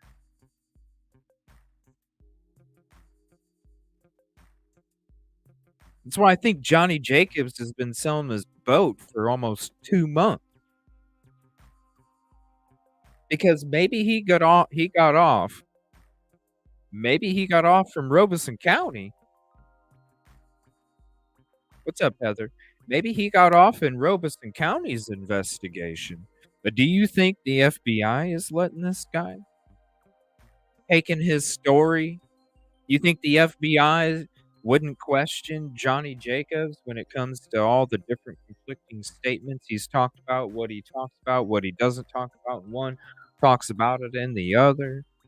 Tells you this, tells you not, doesn't tell you things, selectively tells you stuff based on the atmosphere. Do you think the FBI is gonna not question this dude? How come you came back in a different vehicle? You think the FBI is not gonna question why he deleted his call history? You think the FBI is not gonna question why he didn't hand the fanny pack to the office on the way out or the way back in? I think the FBI would question Johnnie. Damn straight. Damn straight. This has nothing. What does this have to do with color, Tiffany? I don't understand that. It has nothing to do with color. We haven't even, this has nothing to do with anybody's color. And this isn't prejudging. This is called you're lying your ass off. So it's not your bad. You don't have to worry about it. Number one, it ain't about color, Tiffany. Number two, it's about the shit that the dude said himself. The shit the dude said himself. He did not drop the fanny pack off at the office when he left or when he came back in. He deleted his call history and his story changes. I don't know what show you're watching, Tiffany. But we're about peace, positivity, and progress over here. I don't know what show you're watching. Maybe you clicked on somebody else's real quick. I don't know. All right, we're going to get into this next video. This is JLR. I'm going to share his channel real quick. Come on, y'all. Let's be about peace, positivity, and progress here. This is what this community is about. All right, we're going to watch this. JLR, this is when that local TV station that we just watched on one of the shorter videos interviewed Johnnie. Shout out JLR. He was actually there when they were meeting up. And shout out to the news people for allowing him to be there. Now, it looks like it's right off the shore here, kind of by the boat ramp. Actually, it is. It's on the right side of the boat ramp because you can see the wood right here. And there's like a picnic table off to the right. There's that wood right there. And then so it's off to the right of the boat ramp. So shout out to them. It's awesome that they were there and able to capture this, because if it wasn't for them, we wouldn't be able to hear this interview that Johnnie gives here. And this was, let me see here, this was way back in the beginning, May 7th, 2024. What did you set out to do that day? What did I just set out to go fishing like I regularly do. Set out to go fishing. And it was a normal day for you? Normal day. Did you feel any kind of way that day? Because lots of times when people say things happen, they feel some type of way throughout the day or something that, you know, something didn't feel right about the day or whatever. Let me make sure I'm recording. But did you feel any type of way that day? No type of way different from any other time. No. And you got out and you just started your fishing. Started my fishing. Good serene day? Beautiful day. Yeah. Okay, and so you set up the river. And how long were you out here before you started to hear? I think you said you started to hear some faint sound. I didn't check if the cement bags were there. We didn't need to check if the cement bags were there or not. We already have the photos. And honestly, after Hurricane Betty, Mary Jo Ree, just to be honest with you, after Hurricane Betty, good luck. You know what I mean? You know, the important thing is we got photos of them. Went back there. I think it was the third time I went back there. They were still there. They were moved. But the important thing is we got photos from the beginning of the barcodes and the brands and the bags and where the bags were placed and all that. So no, it wasn't worth checking if the cement bags were still there. So I got here about 11:30 that morning. I started fishing. Okay, 11:30. As I had decided that I was. Okay, now he says he got there at 11:30 a.m. in this interview. 11:30 a.m. got there and started fishing.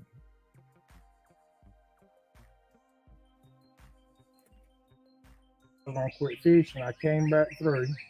I stopped at what they call a slough or a lake in the river. It's just a little. Okay, so after he got done fishing, he went to the slough.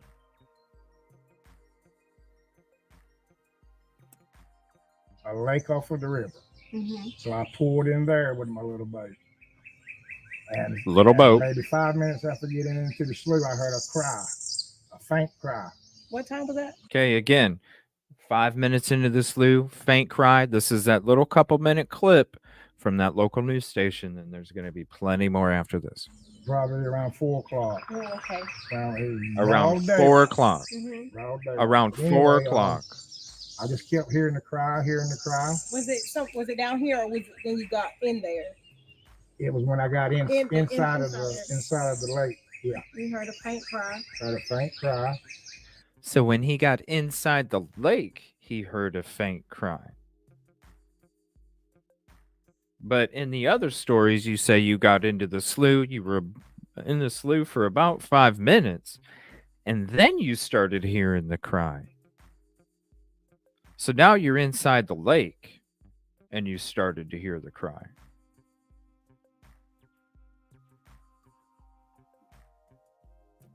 Which is it? Heard it for maybe 2 or 3 minutes. Then I stopped. I heard a gunshot. Then and then the crying stopped. Heard the gunshot, crying stopped. He stopped. He said he stopped, heard the gunshot, and then the crying stopped. We'll play that again real quick. All daylight. But anyway, I just kept hearing the cry. Was it down here, or was it when you got in there? It was when I got inside of the lake. Yeah. You heard a faint cry. Heard it for maybe 2 or 3 minutes. Then I stopped. I heard a gunshot. And then the crying stopped. So he stopped, heard a gunshot, and then the crying stopped. Remember, keep notes of these, okay? Because trust me, when we show you the footage tonight, you're going to understand. And I said to myself, oh my God, I heard that's not what I think's happened. So there was another couple came in on a boat, and I asked them, they came in there because they heard the shot. And I asked them, did they? So he's now saying that the people in the boat also came because they heard the shot. Later on, he's going to tell you those same people, the same people that came over there because they heard the shot. And he said, hey, did y'all hear the shot? After he was leaving with the bag, they supposedly go back to the dock, load up their boat, and continue fishing off the boat dock.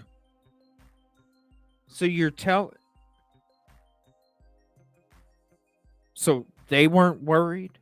Huh? Trust me, watch. They hear the shot. They said yes. I said, well, I heard a crying also.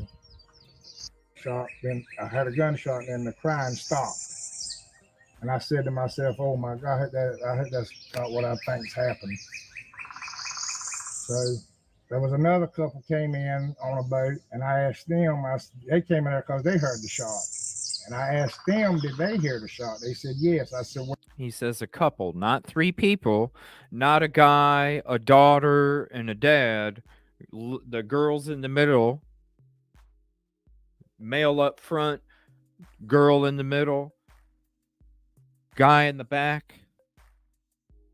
Right now, it's a couple. A couple came in a boat because they heard the shot. He asked them if they heard the shot. They said yes. So many contradictions. Well, I heard a crying also. And then I heard a gunshot, and the crying stopped. So I was going to leave, but I happened to look at the end of the lake, and there was a little opening.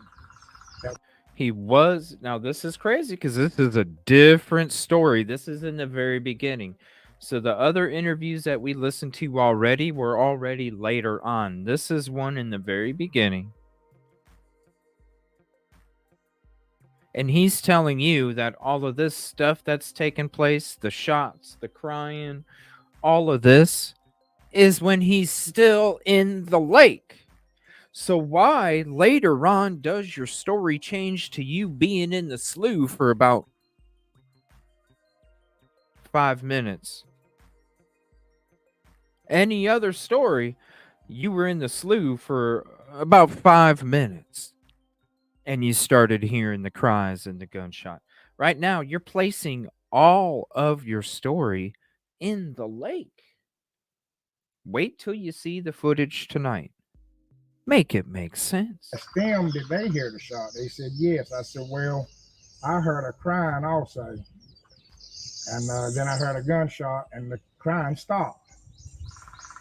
So I was going to leave, but I happened to look at the end of the lake and there was a little opening that would take. Okay, so he was going to leave.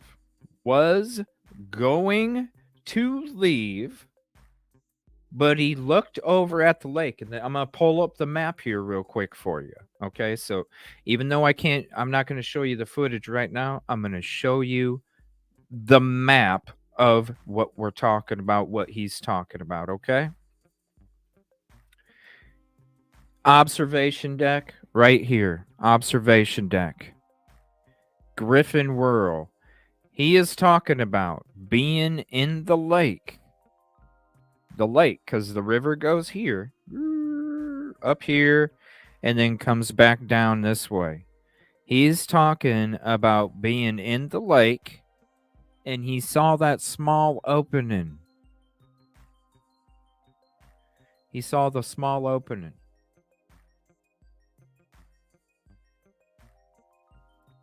Let me bring this up for you.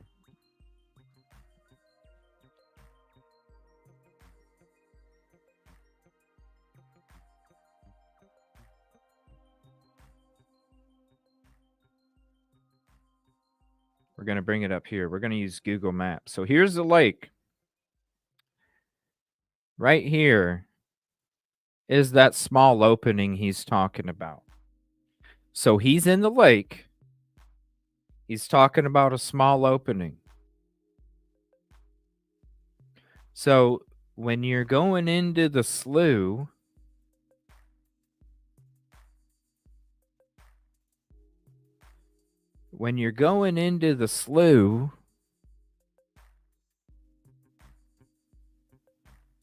for 5 minutes, you're not in the lake, sir. There's two different spots, two different stories of events that are going on here. Listen to it one more time. There was another couple came in on a boat, and I asked them, they came in there because they heard the shot. And I asked them, did they hear the shot? They said, yes. I said, well, I heard a crying also. And then I heard a gunshot and the crying stopped. So I was going to leave, but I happened to look at the end of the lake and there was a little opening. I was going to leave, but I happened to look at the end of the lake, and there was a little opening. Okay. He is full of malarkey.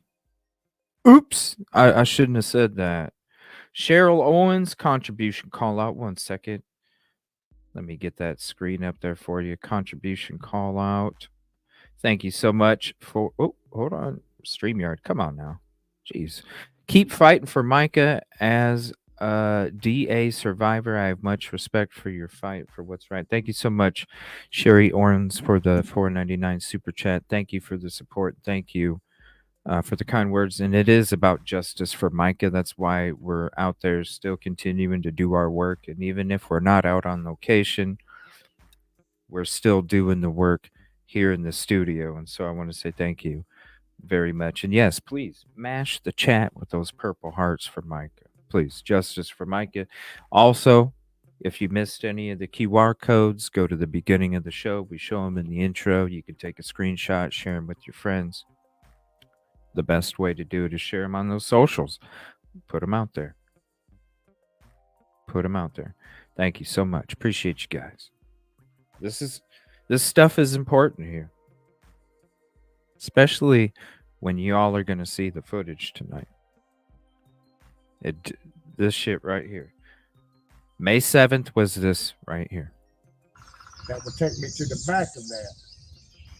So I decided just to go in there with my boat. And when I did that, that's when I found Mica's belongings laying up on the bank. So I got out of my boat, picked the belongings up, looked at them, Okay. Now he says he got out of the boat. Before he said he didn't look.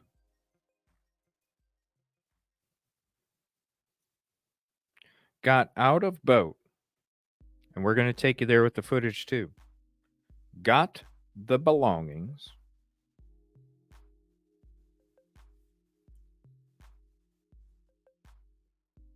Picked up.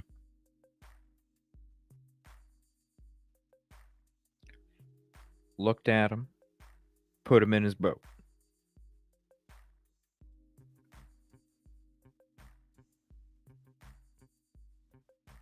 Put in his boat. Her cell phone was laying outside of the bag. Cell phone. Glasses also. Cell phone and glasses. Glasses outside the bag.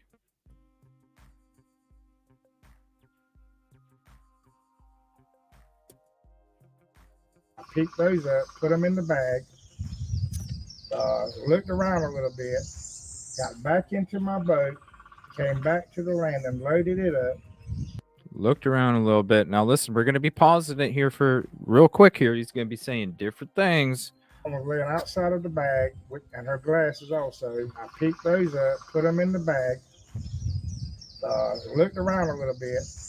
So he put those items in the bag as well. Cell phone and glasses. So everything is in the bag. You already know he's opened it. He just told you he opened it because he had to open it to put the stuff in there. Got back into my boat, came back to the land and loaded. Got back into his boat.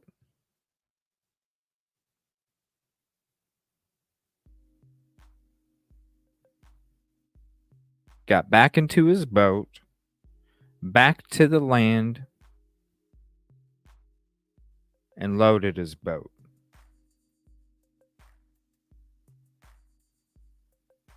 It up. I left out. Left out. The law was there. Left out. The law was there. Now, what is it? Did you leave when the law was there? Or did you leave before the law was there?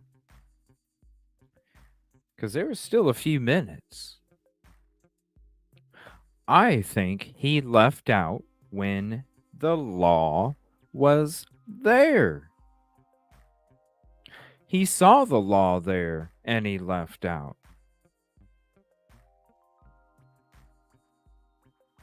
And I think the reason he didn't think the person that he approached was law when he came back was because they're the ones that showed up with the drones. They're the ones, he's the one that showed up with the drones. That's why they weren't there, because they had to call in the drones after law showed up.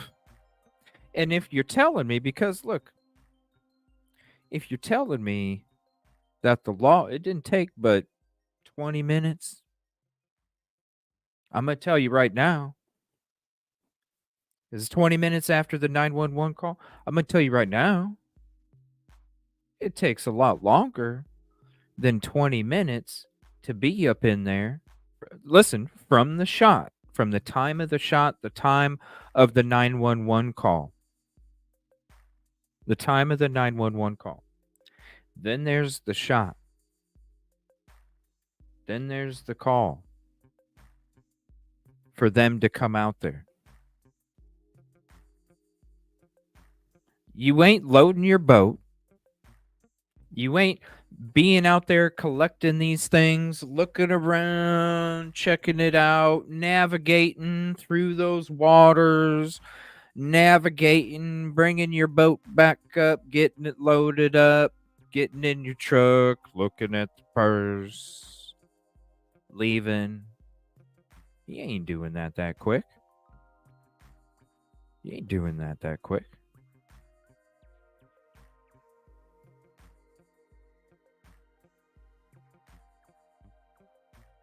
It's not happening.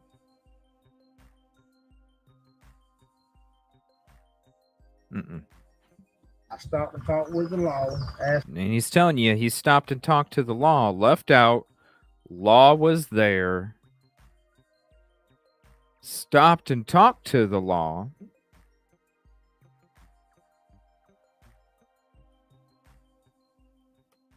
Asked them, did they know a Mica Miller? Ask them, did they know a Mica Miller? That's funny. Because when you approach this person, and you stated in the next interview we're going to go over, when you approach that person asking them if they knew who Mica Miller was, you even said yourself, you didn't know it was the law. You didn't know it was the law. Because he was in an unmarked truck and wasn't wearing a badge or a uniform. Again, the guy that probably brought the drones. That's why he didn't know. He wanted to ask somebody else, do you know who Mica Miller is, before he turned in the purse, because he wanted to keep the shit. Let me see whose shit it is before I keep it. Oh, shit. She supposedly did this to herself from a 911 call? Uh-oh. You had no choice but to give it back because you already got busted. Just wait for that one. It's next. The law was there. I stopped and talked with the law. Asked them, did they know a Mica Miller? He said, how do you know Mica Miller? I said, oh, wait a minute now. I said, I found her belongings. And I told him my story, about hearing the crying and hearing the gun. I told him my story. I told him my story. I didn't know it was a story. I didn't know it was a story. I shot and the crying stopped. So he said, well, get out and talk to me for a minute. So I talked to him. And, like I said, I told him my story. That's when he told me that, yes, there has been apparently a suicide happened at the river. I said, oh, man, don't tell me that. But anyway, I said, well, how did y'all know? How did you know that it is? He told me that Mica had called 911, told them she was getting ready to commit suicide, where she was at, and that the reason she was calling them to tell them that she didn't want her parents worrying about her, where she would be at, if they could go ahead and find her. Keep talking. I just want to. I'm going to put my camera on your hands, not your. I'm not gonna put your face. Just stay where you are. Okay. Let me make sure I zoom in. Okay. It's only your hands, okay? Okay. All right. I'm good, but I'm not worried about it. I just don't really want to be. I'm good. I'm not putting your face on camera. I'm good, but I don't want to be, but I'm good. Passive aggressive. Passive aggressive. I'm good. No, I don't want. I'm good. No, I'm good. Passive aggressive. Dude, there's a lot of questions. Listen, this is May 7th, and he's talking about being harassed on social media. Bro, this is May 7th. This is May 7th. How can you be harassed on social media by that bad by May 7th?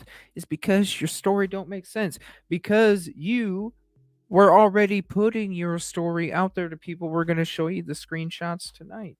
You were already putting your story out there to people about the events that took place, and they're going, wait a minute, bro.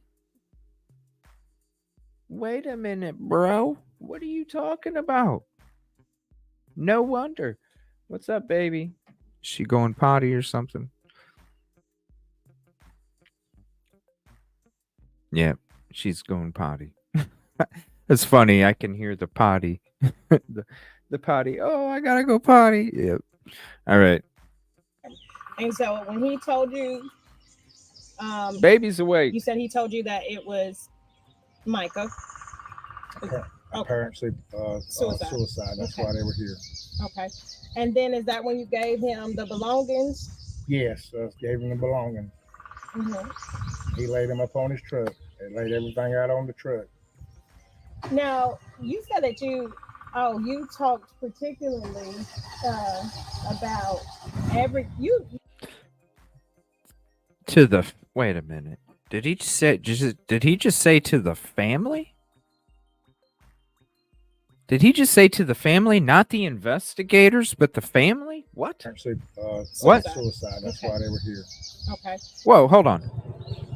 Let me make sure I heard this right. I think he just said he handed him to the freaking parents. What? They didn't even check the freaking purse? The investigators didn't even look at the stuff? It's only your hands, okay? All right. I'm good. I'm not worried about it. I just don't really want to be. I'm good. I'm not putting your face on camera. And so when he told you... Whoa. You said he told you that it was... Tiffany, I don't know what's up today. I mean, I'm just going to... When you're talking intercourse with children, I just got to delete that. Not that you're getting timed out, but yo.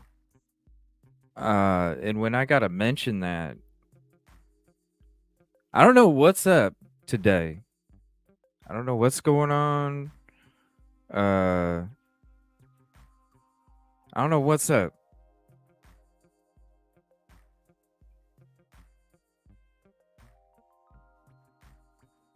I don't know what's up. Thank you, Kib Kitty. Appreciate the kind words.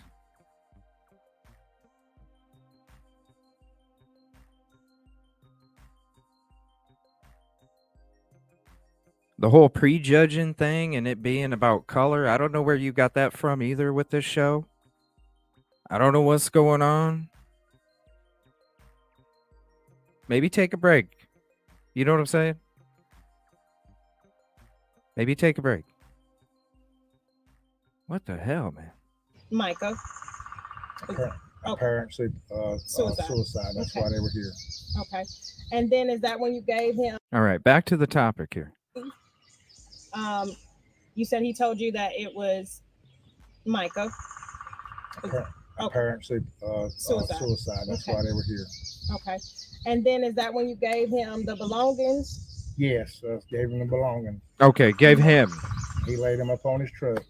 When he says a parent, not parents. I thought he said parents.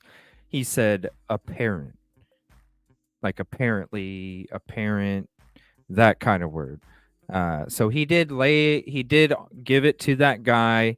He laid the items on his truck. Everything out on the truck. Now, you said that you talked particularly about you actually went in and saw everything when you found the belongings. And you say it was specific things that she had in there, like her license, all those things. Like she had what were all the things that was in her bag? I didn't really look at that until I came back and loaded my boat up. Right. That's when. Okay, he says he didn't really look at the items until he came back and loaded the boat up, which means he sat in his truck. Claims didn't look at items until boat was loaded. So you sat in your truck and looked at the items and you saw the law was there and you still decided to leave because you had to get a cigarette before you turned in anything. When I really looked into it, that's when I seen she had her license, her bank card. She had her keys in the bag. She had a little small Bible. So this is all the stuff that they clipped in to that short little video that we watched before. They just used 2 minutes of it. This was the other part. all of the credit cards, the bank cards, and a few receipts of some things. Where's the money? I'm just showing now. I'm showing Where's the like the front of $500, your man? feet. Since you don't want nobody to see your face. And so then I'm not gonna show your face, okay? So you found all her belongings, and then you turned them over.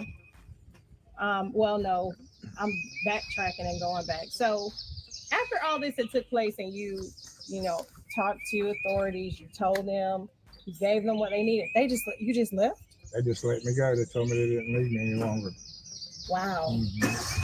They just let me go and told me they didn't need me any longer. Just let me go. And her reaction, wow.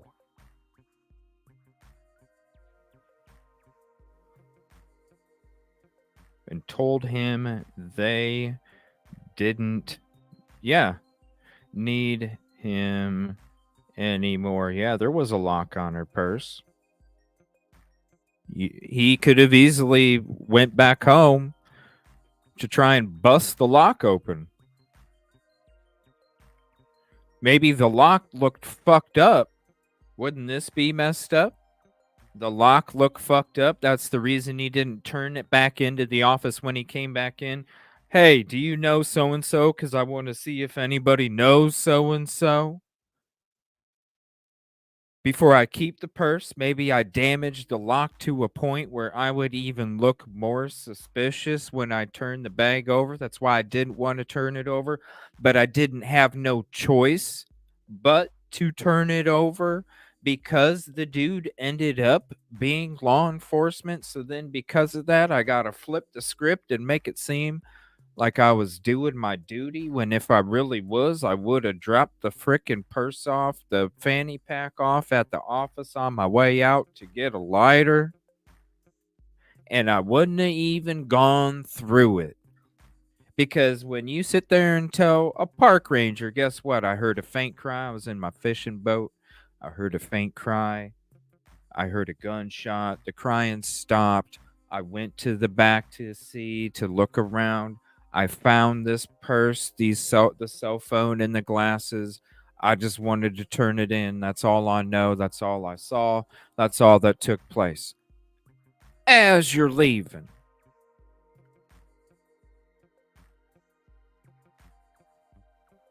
they just let him go. Okay, sir. And you talked to authorities, you told them, you gave them what they needed. You just left. They just let me go. They told me they didn't need me any longer. Wow. Mm-hmm. So it was they just took your word for what happened. Took my word for what happened. And you talked to the guy who, you said that you kind of told them where to go to look for the. That's what I'm saying, Tony. That's what I've said for 3 months. She had to have a flash drive. When you look at the stuff she was requesting of her, look, family, if it happens this way, and by this is who had something to do with it. She's trying to collect this shit to expose him. You know she's collecting this shit to expose him. You know damn well she had a flash drive. You know her friend had a flash drive. And if anything happened to Mica and her flash drive, her friend still had the flash drive to pass on to the authorities. Why do you think her best friend comes out on court TV her best friend comes out on court TV just a few days after Mica passes away, announces that the FBI is investigating.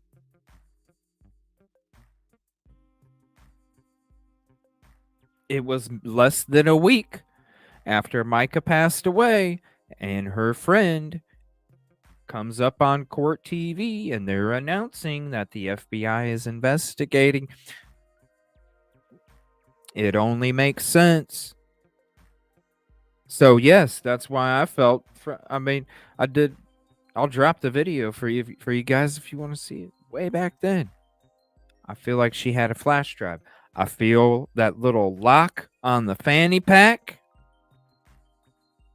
was for that information. Whenever there was an update, make a copy.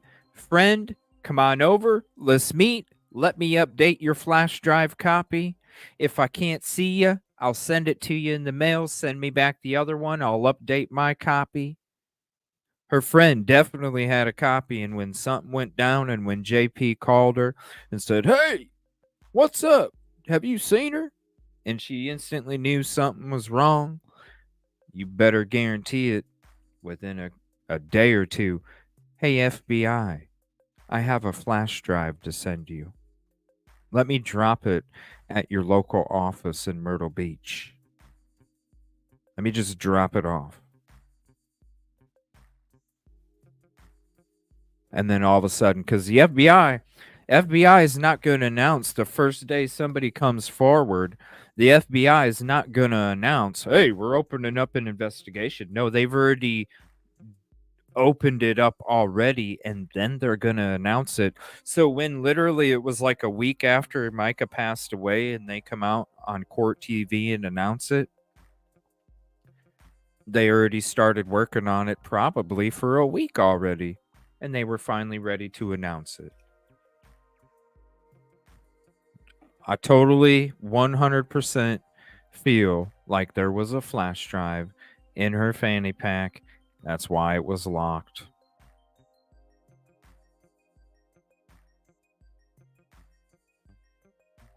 There you go, Kylie. Exactly. Exactly. Where you heard the sound, but it was the other guy that told him that found her, right? Yeah, the other guy actually found her. That was in the lake with one of the park rangers was in the midst of all this talking with the laws, and I asked the park ranger, I said, "Do you know every path that's coming in and out of this river, even to the slough that I was at?" He said, "Yes, I do." I said, "So how would Johnny Jacobs know every frickin' path? Why would Johnny Jacobs know every frickin' path back there to be able to explain to somebody where they could go, right? He would know the exact path. And he's got to ask the park ranger, 'Hey, park ranger, do you know? Do you know the path that it takes to get back there to find her?' 'Well, of course I do.' 'Okay.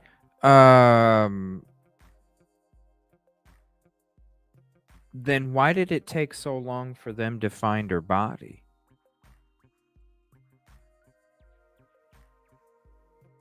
'Oh, that's right. That's right. Because Johnny Jacobs didn't come back until 4 o'clock. Johnny Jacobs was gone for almost an hour to go to Floyd's grocery to get a lighter. So, see, Johnny, if you would have talked to law enforcement on your way out, they probably could have found her body a lot quicker. They wouldn't have had to crawl the resources like drones, have all these people out there searching. Because you said yourself, the path is where she was found. It's right straight off the path, straight to her.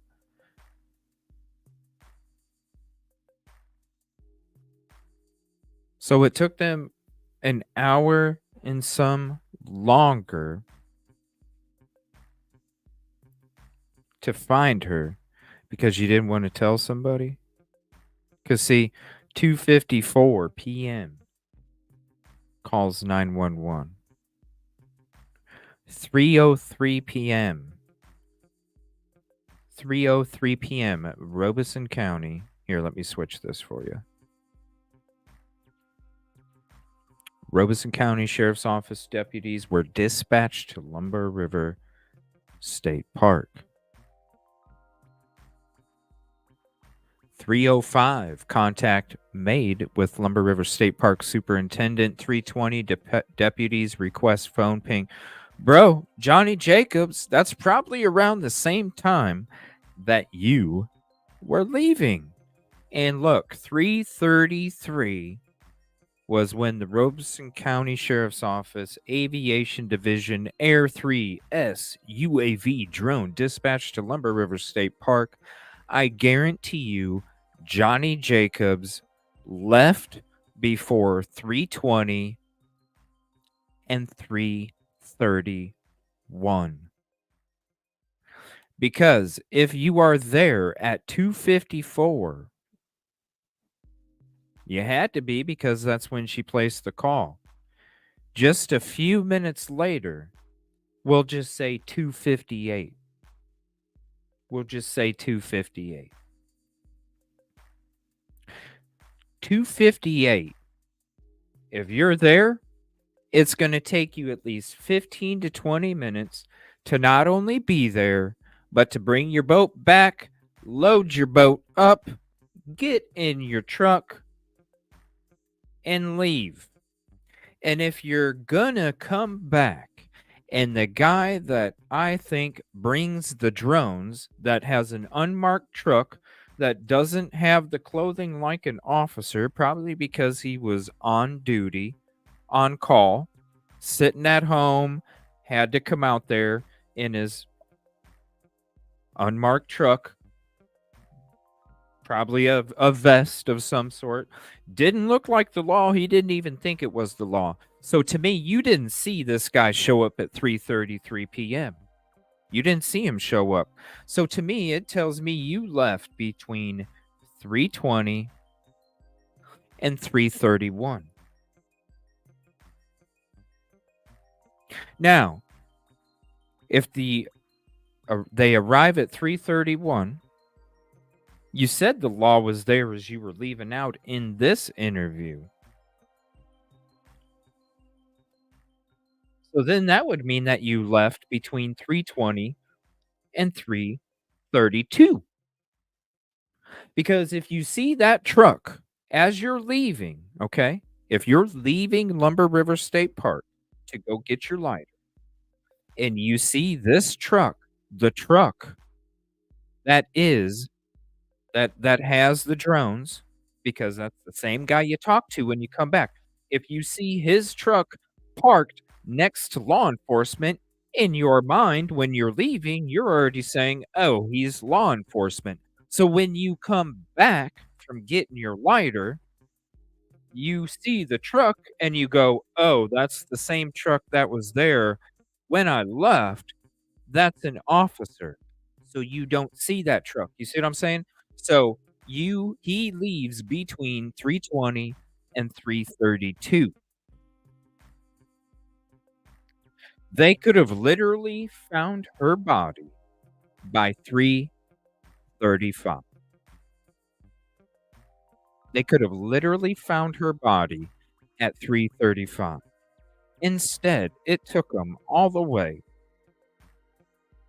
until 4:23 for somebody to call in that they had located. But we're talking Johnny Jacobs, not the kayaker. Johnny Jacobs found the bags. Don't you think they would go straight to where he found the fanny pack? Yes, they would. Yes, they would.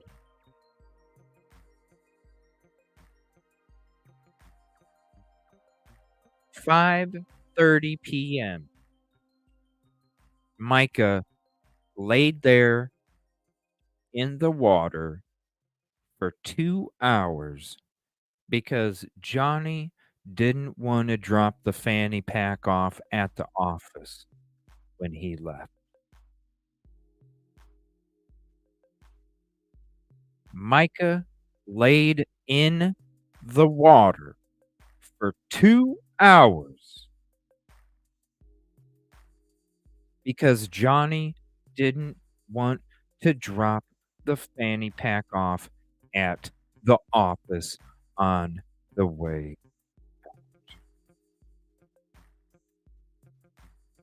Talking with the laws, and I asked the park ranger, I said, do you know every path that's coming in and out of this river, even to the slough that I was at?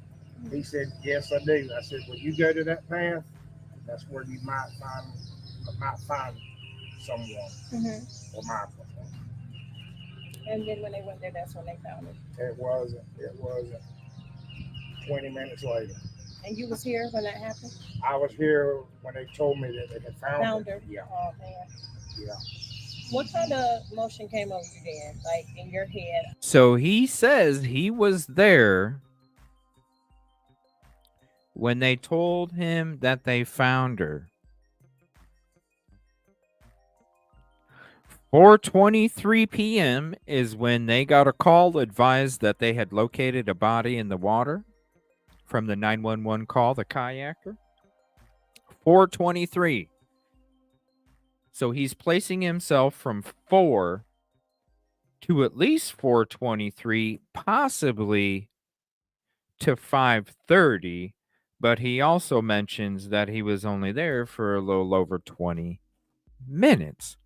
So then you go back to 4:23, but he says, I was there when they heard where the body was.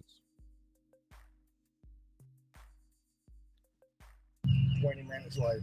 And you was here when that path, that's where you might find someone or Michael. And then when they went there, that's when they found it. It wasn't 20 minutes later. And you 20 minutes later. So when you go back to this, 4:23 p.m., you come back here. Detectives deployed Air 3 UAVs to conduct an aerial search of the area. 3:45. He was there sometime between 3:45 and 4 o'clock, showed up, talked to the officer, didn't know it was the officer, and then found out about 20 minutes later after he talked to the law. So if she, look at this, man. She placed the call at 2:54. It happened a few minutes later. You're talking 3 o'clock. And he's acted like, yeah, I was talking to him, and then about 20 minutes later, they found out. That would put you at 3:30, not 4:23. You was here when that happened? I was here when they told me that they had found her. Yeah. Oh, man. Yeah. What kind of emotion came over you then, like in your head? I know you. Oh, I wanted to just go. I just wanted. I was sick on the stomach. I just feel like I know this young lady because of what I had to go through, to witness this or to see this Right. or to hear this or whatever. But God. Oh, man. Yeah. What kind of emotion came over you then, like in your head? I know you. Oh, I wanted to just go. I just wanted. I was sick on the stomach. I just feel like I know this young lady because of what I had to go through, to witness this or to see this. To witness this, to see this. Remember when I told you earlier, I felt like you've seen it all take place. When we show you the footage, you're going to understand what I'm talking about. Right. Or to hear this or whatever. Or to hear this or whatever. To witness, to see, to hear. God, there's a lot of emotions. I had never been in the middle of something like this, Right. I'm still to this day. In the middle, never. Hello? The go-between, the middleman. I've never been in the middle of something like this. Why is that? Because when you were there, if you listen to your story and you see the footage, it sounds to me, sir, like you stumbled into something. And that's why you're in the middle of it, because you don't have a damn choice. Because you stumbled into something. Being bothered by it. All I hear is her crying in my ear all the time. Right. Wondering what would have what if I could have made a change, if I just would have went in there. Yeah. And for the record, I could not see nothing because it was so thick. From where I was at, I could not see. For the record, now if you're in there, for the record, I could not see. Wait till you see tonight. That's why you should be taking notes. Trust me, take the notes in your head on a piece of paper. You come back tonight, you see what he said, you see what we're talking about. Bro, it's not like it was a football field away, man. Give me a break. Just wait till we take you there, y'all. Because the woods were so thick, I could not see anybody. And around here, around Robinson County, you just don't run in on somebody. Excuse me, run in on somebody and check on them because you don't ever know what's going on. I felt like out here in Robinson County, you don't just go check on someone.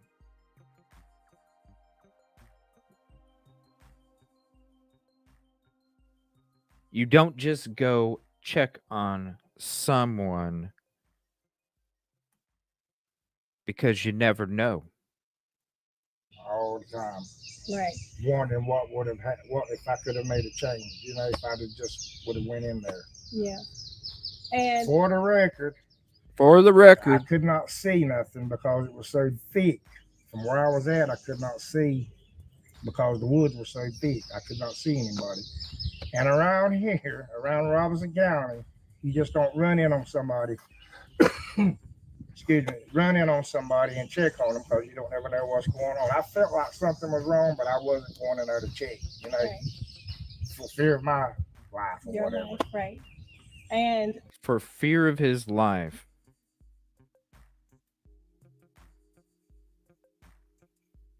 Remember that. Okay? When he's talking, and I bring this up in the video we posted last night, when he's talking about the fear for his life, because this is Robinson County, you never know if something's going on. You don't just go run in on someone. You don't just go check in on someone because you're in fear for your life. This is very important when we show you this tonight, because if you are in fear of your life for going in and checking, you don't go in there, bro. You don't go in there. It's ironically, it's mental health awareness month. And of course we know that today was a day that they actually authorities did say that it was apparent she did die from a gunshot wound. This is what officially they said. It was official suicide. Just you being in that experience, what can you say to the community and the public if that that they should be aware of if they ever come into situations like this, because people are struggling mentally and sometimes you just don't know. Was there something specific that you feel like was a telltale sign that this is a little bit more than just somebody having a bad day? Mm-hmm. As far as the situation that I was in, I really don't know what to say. Like I said, all I can tell you is what I know, what I wished I would have done. It's always good, yes, to check and see what's going on. But like I say, in the case that I was in, it was sort of dangerous for me, just to go in and check on someone like that. I mean, that's all I can tell you about that. Yeah. Like I said, I felt like something was wrong, but I just couldn't check to where I wouldn't be able to see my surroundings around me. And like I said, if it would have been a person out there crying in the open where I could see them, I was checked on them all day long. Yeah. But yes, I mean, I just wished I could have went in there and checked on them. So what about you? So many people in the world going through so many different things. You just came out to fish one day and your life has changed. Mm-hmm. So what are you going to do to help you now? Because now this is something that you have to try to get past? What do you want to add? What are you going to do for you? And then what do you want to add to this that you want people to know? I really don't know how. I'm just going to have faith in the Lord, get me through this, because it's changed my life, actually. It's just going to take time for me, as far as this situation. And what do you want people to know? There's been a lot of talk. You've been going through a whole lot of backlash on social media. What is it that you want to add to this and you want people to know? From Mr. Johnnie Jacobs, the man everybody's been whispering about, what is it that you would like to leave with people, or you want them to know? No, I'd like to know everybody that I had nothing to do with this. If anybody that knows me, if I could have got involved and helped this young lady, that I would have done it. But I was just put in a circumstance where that couldn't have happened, But it's just sad. And what do you want to say to the family? I know you talked to them. What do you want to say again to them? I'm just sorry for what's happened with Mica. Everything that I've been researching on her, she was just seemed to be a wonderful person. Everybody that I've talked to, as far as in it, she just seemed to be a wonderful person. Yeah. A God-loving person, God-fearing person, And you can just feel that from what you've seen on social media and everything. Oh yeah. That's awesome. Yeah. Anything else you want to add? That's it. I'm through. All right. Well, a couple more questions. We're facing this way. Haven't faced you at all. People want to know what was she driving? What was her vehicle? What kind of vehicle did she have here? Sir, it was just a Honda, a small Honda car. I'm not for sure what type, but it was just a Honda. And you said the color was black. Black. Mm-hmm. Now the medical examiner said a self-inflicted gunshot wound. Do you think there's criminal play, or do you believe what the medical examiner? I don't want to show your face. Do you think there was some sort of criminal activity here going on? Where? Oh, I really, like I said, I'm not. Listen to what he's saying now here, okay? Let me remove this. We'll put JLR back up there. Listen to what he's saying, right? Great question by JLR. Listen to what he says. Do you think there was some sort of criminal activity here going on? Where? Oh, I really, like I said, I'm not condemning no one for doing this. From all the evidence and everything that's coming together, I feel like there was more to it than what's being said. Like God knows all. So you also told me before we started, he feels that there's more to it than what's being told. And this is the guy that deleted his phone history, left, came back in another vehicle, didn't turn the fanny pack in on his way out, didn't turn the fanny pack in on his way back in, didn't even know he was turning it over to the law until he had to, didn't have a choice. And yet he still feels that there's more to it. What, bro? There was more to it than what's being said. Like God knows all. So you also told me before we started that like you attempted to try to reach her family or find out, based off when you found, her license and whatnot. Didn't you do your own research and try to find her online? Oh yeah, that's how. Yeah, looked her up on Facebook. Found out who she was. Looked her up on Facebook. Online. Have you ever seen anything like that before here? This beautiful place here? No, I've never heard. I've heard of accidents happen down here in the water and stuff, but as far as a accident, murder or killing, no, I never. Or suicide. It could be suicide. Suicide. I've never heard of anything like that happening down here. Well, then why would you be worried? Why would you be in fear for your life? Why would you be in fear for your life? Still concerned. But why? But why would you be in fear for your life? Well, thank you for your time. You're welcome. Thank you. You're welcome. Do you mind if I get you just looking out there with your back turned, just looking at the river? And it's your back turned. Nobody's gonna know. We need some glamour shots. Yeah. Just with like you looking off. Just I'm not gonna. All right, I'm gonna get it right here too. There you go. Oh, baby, she's all full of energy right now. We might bring her up here in a little bit. Baby. Hey, baby. Quit messing. All right. There's your photo.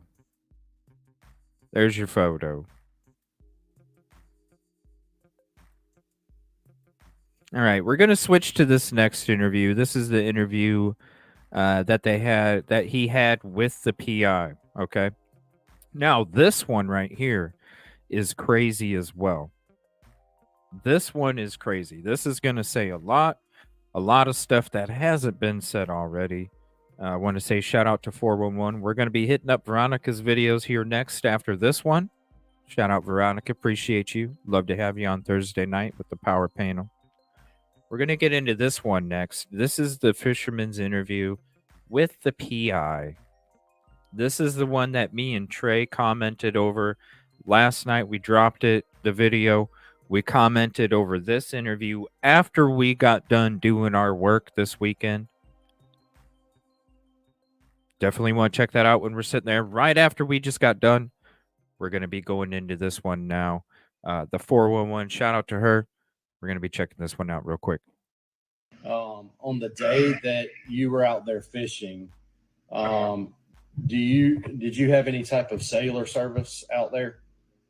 No, sir. I fished that place right regularly. I understand, I probably shouldn't have. I don't know why I did it, but I took those things straight to the law. I took nothing out of it. There was money in it and everything. Took him straight to the law. Now, this was May 28th, so this is 3 weeks after the interview that JLR captured. Shout out JLR, because without him, we wouldn't have had any of that stuff because of the local news cut it out. Shout out JLR, Magnolia. Now, this one, he's saying he dropped it off right away. What, bro? On the day that you were out there fishing, did you have any type of sailor service out there? No, sir. I fished that place right regularly. I understand, I probably shouldn't have. I don't know why I did it, but I took those things straight to the law. I took nothing out of it. Took them straight to the law. His words. Straight to the law. There was money in it and everything that was in it. I don't know what made me grab. I don't even know what made me go in there, to be honest with you. Now, the belongings that you did find. Listen to that as well. I don't even know what made me go in there, to be honest with you. When you see the footage tonight, and you see all of these notes that are written down about the statements of going in there, what took place going in there, your statements about you don't just go in there, you're saying 3 weeks later. I understand, I probably shouldn't have. I don't know why I did it, but I took those things straight to the law. I took 3 weeks later. There was money in it and everything that was in it. I don't know what made me grab. I don't even know what made me go in there, to be honest with you. Right there. I don't even know what made me go in there, to be honest with you.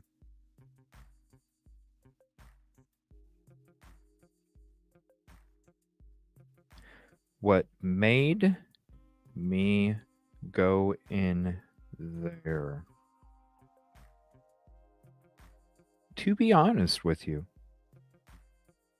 when you see what we're going to show you tonight, that don't make no damn sense.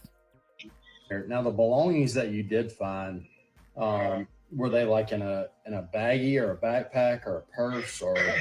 Yes, sir. I call it like a little fanny pack. It had 3 different compartments in it. Mm-hmm. Okay. It was probably, I'd say, I don't even, it might have been 2 foot away from the bank whenever I found it. Yes, 2 foot. 2 foot away from the bank.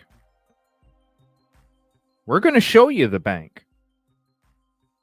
We're going to show you the bank. We're going to show you a little bit of the trail. We're going to show you getting in there. We're going to show you getting out of there. We're going to take you around there tonight. You ain't making sense, man. That's why I said 330-510-1110. You can call, leave a voicemail. You can text me, whatever you want, bro. Me and Trey would love to sit down and help us fill in these missing pieces, the blanks that are there, because there's a lot of blanks, bro. A lot of questions. Would love to be able to ask those questions. And listen, if it's the truth and it's what took place, why not? Why not fill in the gaps that you can fill in, Johnny? Why not fill them all in? Because there's a lot of gaps, bro. There's a lot of questions.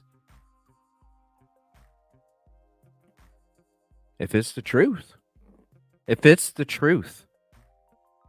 fill in the gaps, bro. Okay, the glasses and her cell phone. I never looked at none of that. Like I said, I hadn't realized what had even happened. Right. You hadn't realized what had even happened. You heard somebody crying, and you heard a gunshot, and you find a purse,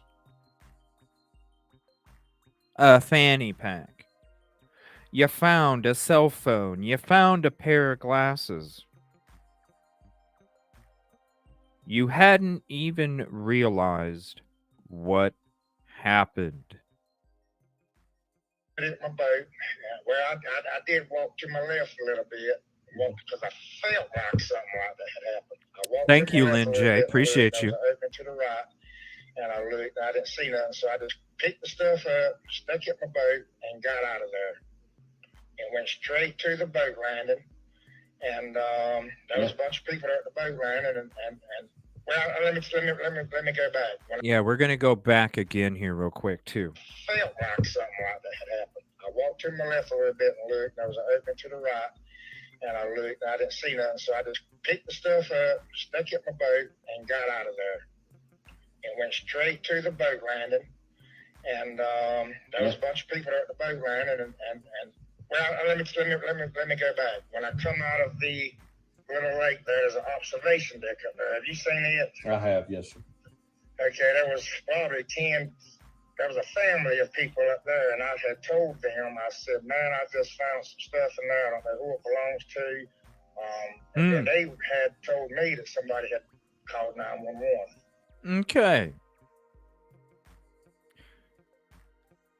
So you're making your way out of the slough.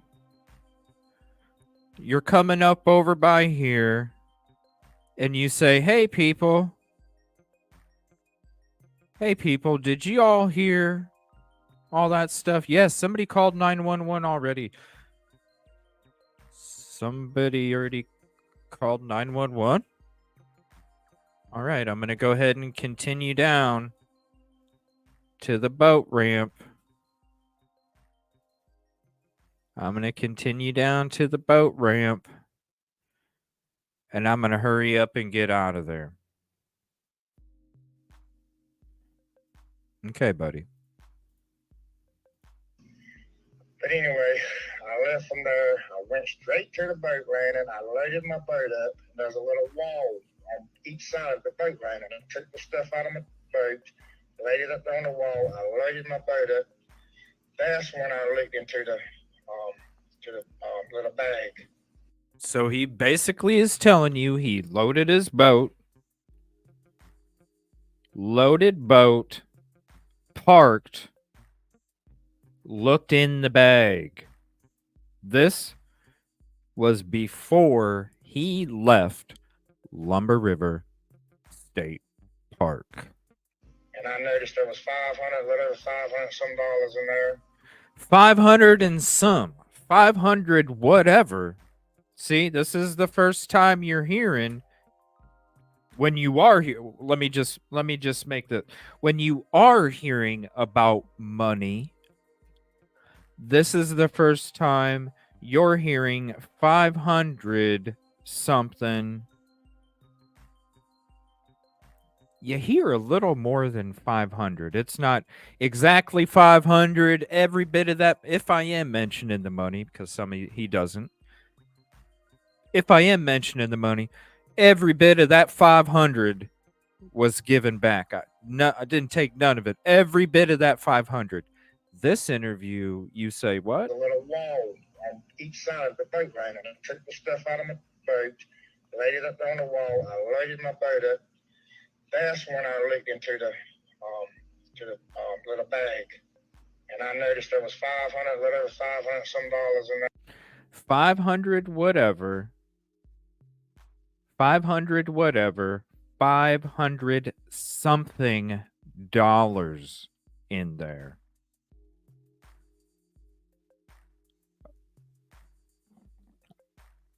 Okay. There. And this is exactly what I've done, sir. I was telling the people, I said, man, there's money in there and everything. And this is exactly what I did. I did leave out of there. My nose was all tore up. I'm a smoker. I didn't have a lighter. I ran to the store. I know the laws was already there. I turned around, I went straight back to the place. I pulled up in the parking lot there where the picnic tables is at, the picnic shelter area is at. Yes, sir. And there was a truck there. And I pulled in behind it, not realizing it was a law. I rushed up behind him.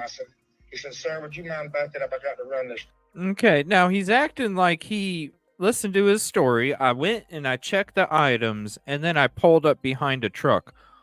All of a sudden, you forgot that you needed a lighter, and you had to leave for an hour. People said, man, there's money in there and everything. And this is exactly what I did. I did.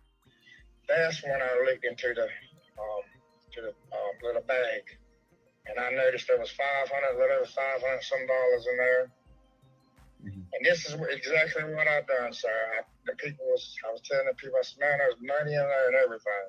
And this is exactly what I did. I did leave out of there. My nose was all tore up. I'm a smoker. I didn't have a lighter. I ran to the store. I know the laws was already there. I turned around, I went straight back to the place. I pulled up in the parking lot there where the picnic tables is at, the picnic shelter area is at. Yes, sir. And there was a truck there. And I pulled in behind it, not realizing it was a law. Like he just pulled up. He said, sir, would you mind backing up? I got to run this drone. I looked at the drone. I said, oh, Lord, that's a sheriff drone. That's when I realized that he was a lawyer. See right there. Not lawyer, but law. Oh, shit. As soon as I seen that drone, that's why I think that was the guy that brought the drone. Oh, shit. As soon as I seen that drone, I knew that was the law. Doesn't tell the PI he left for an hour. Then pulls up behind the truck, you know, like he's continuing the story. Pulls up behind the truck. Notices. I didn't notice. That's when I realized he was the law. Didn't notice he was the law until he's seen the drone. Watch, he tells you why he didn't. Unmarked car. Truck there. And I pulled in behind it, not realizing it was a law. I rushed up behind him. He said, sir, would you mind backing up? I got to run this drone. I looked at the drone. I said, oh, Lord, that's a sheriff drone. That's when I realized that he was a lawyer. I didn't realize that he was a law because he was in his personal truck. It was a 24-hour call. Law. He was on call. Right. So I said, essentially, it was a Robertson County deputy. Is that correct? Yes, sir. As far as I know, yes, sir. Okay, so he didn't show you any credentials. He didn't have a badge on. No, sir. He, like I said, he hadn't had no sleep. Said he'd been on call all night. No, sir. He didn't really show me nothing like that. Okay. He had the drone, and the drone, I noticed it had Robertson County Sheriff Department on it. Sure. That's when I realized, that he was a law. Yeah, and I'm familiar with the drone, so I understand. Now on that day, like I said, I pulled up behind him and I said, "Sir, do you know a Mica Miller?" He said, "How do you know a Mica?" He said, "Step out of your truck." Oh, sir, hold on a minute now.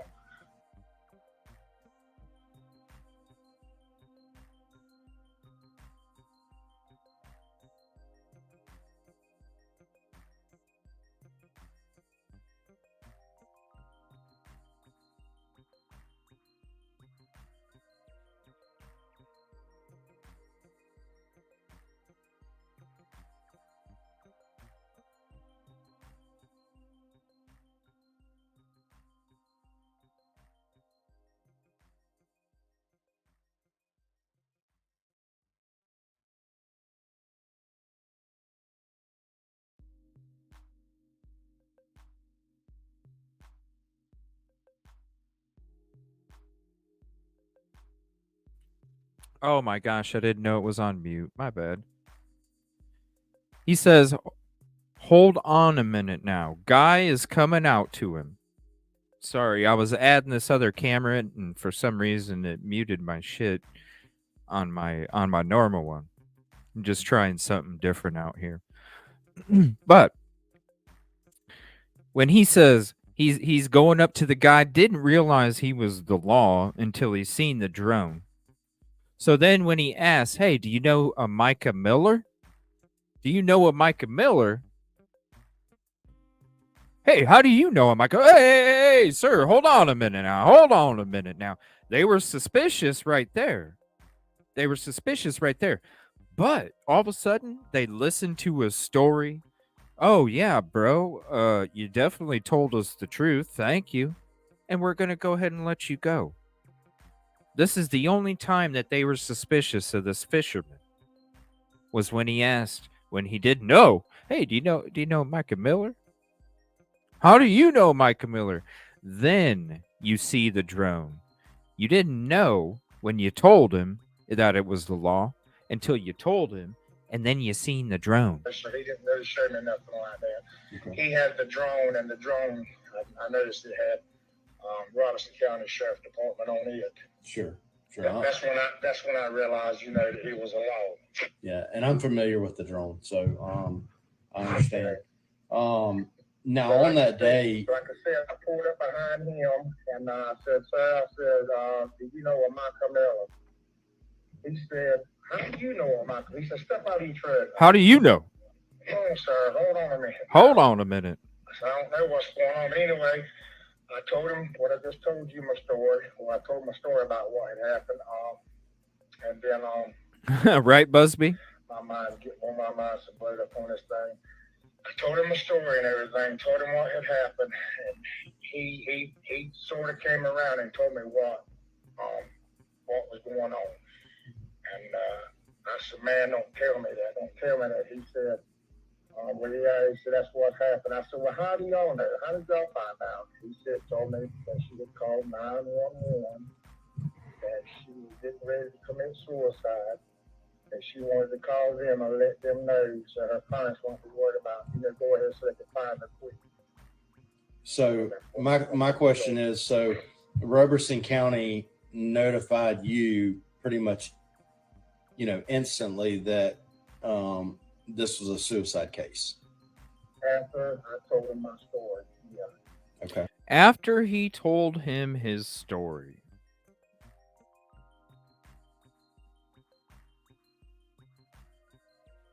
So I'm gonna replay. I'm gonna give you a play-by-play. He pulls up in his vehicle. He doesn't notice that guy is law enforcement. He pulls up behind him. He wants to check to see if this guy knows who Mica Miller is. Hey man, do you know who Mica Miller is? Hey, how do you know Mica Miller? Whoa, whoa, whoa, hold on a minute, man. Hold on a minute, man. Look, man, here's my story. I just found this fanny pack with a busted lock. I just found this fanny pack because, here's my story. Oh, shit. It's the law. It's the sheriff's drone. Well, she did call 911, shortly. And we're out here to try and find her. So that's basically before we even, because we're getting the drones in the air. Remember, when we're looking at the timeline, it's not 4:23 yet. Because they didn't find the body with the drone. They were still looking. They started looking. What time? Let's see. Their dispatch 3:33. Oh shoot. So 3:45. They make it there. 3:45. Until 4:23 when they get the phone call that somebody found her body.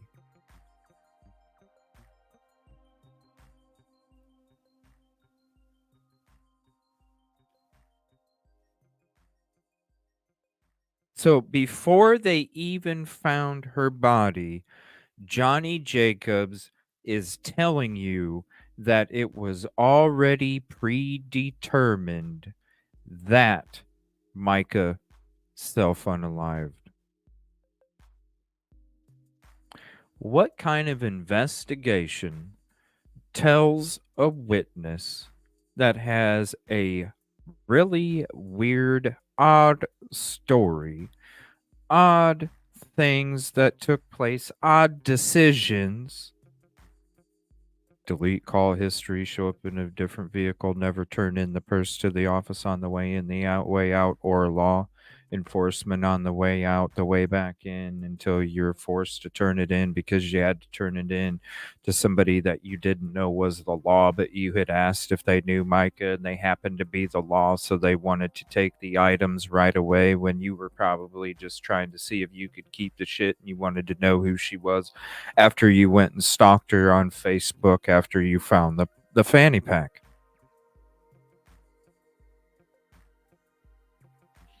This is the same guy that is also telling you that there's more than what's being told. More than what's being told.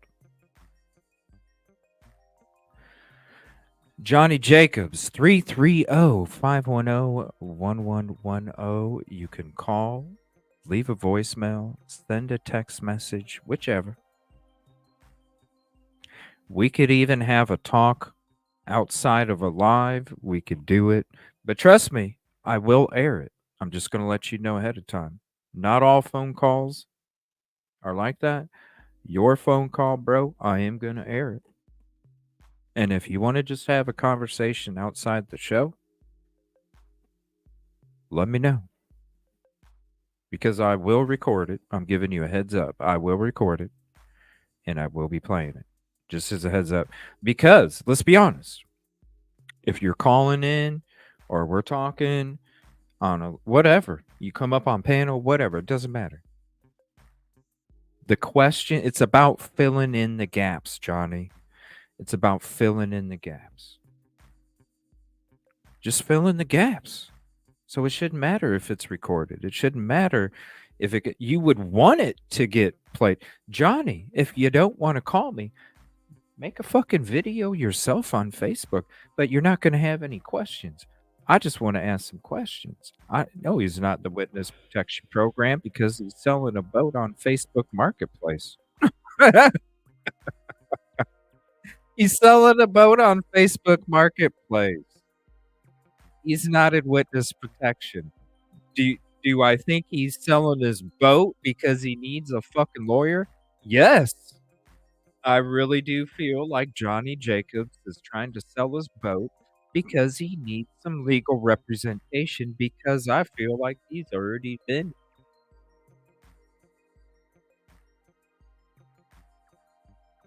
Just how I feel.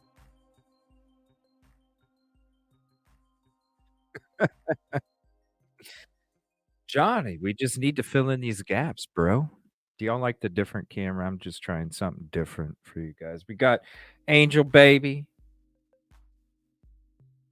napping with her fish. She loves her fish.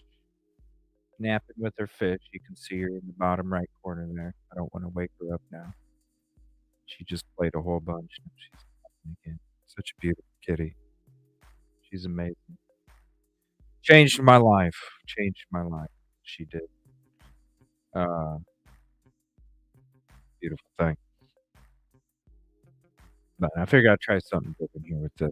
All right, back to this. He told him his story. It's another story.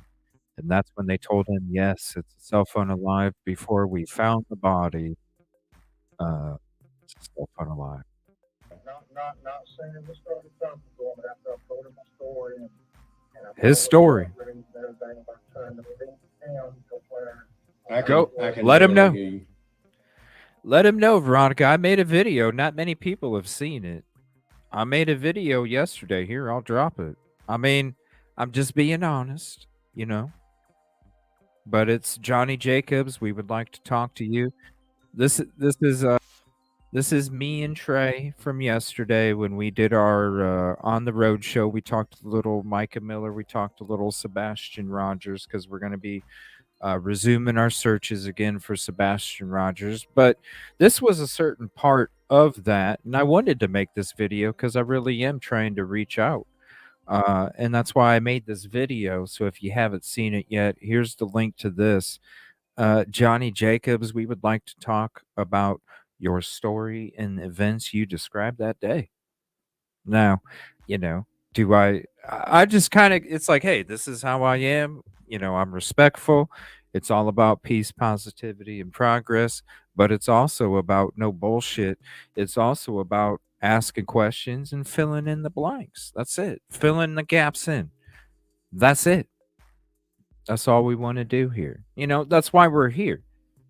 We're here for the truth and justice for the victims, the families, and the communities. Am I breaking up? I can hear you. No, I was saying I could barely hear you. I didn't know if you were walking away from the phone. Okay. You know, so approximately how long would you say Robertson County spoke to you prior to you leaving? I say I was there a good 30 minutes or so. Okay. Yes, sir. And so 30 minutes, a little over 20. When did you get back, bro? When did you get back? Because you were gone for at least 30, 40 minutes. And the more that we get into it, the more I'm going to figure out your timeline. Like, pretty damn close within a couple minutes.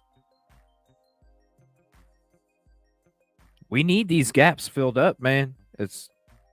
I know there's a lot of people out there that feel like this dude's story's legit. I'm not here. Listen, it's all about all theories, thoughts, and opinions. I love you. I appreciate you.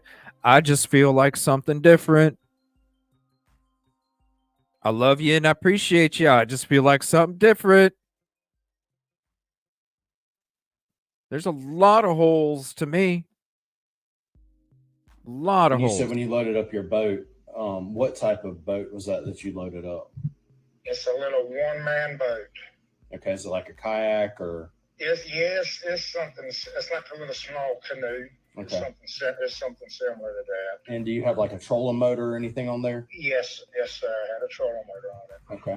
Small canoe. He's not describing the boat to you, right? What kind of boat is it? Is it like a kayak? No, it's more like a canoe. Why don't you tell us what kind of boat you got, man?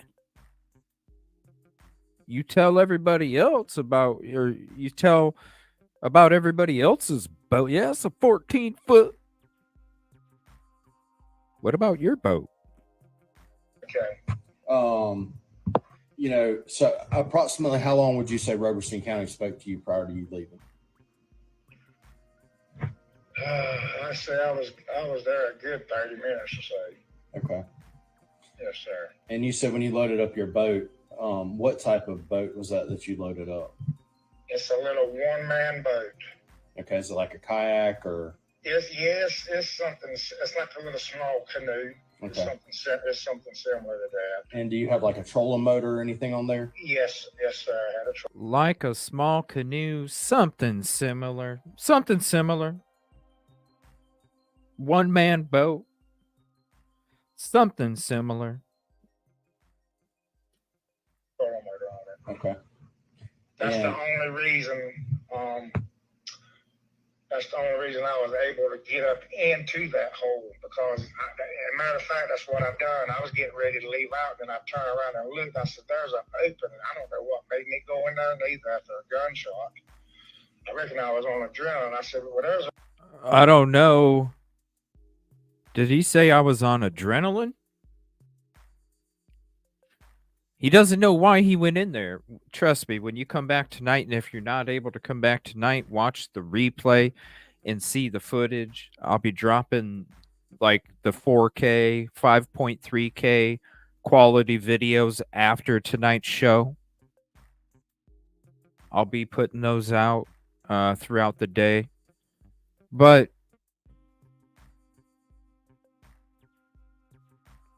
you keep talking about how you don't even know why you went back there.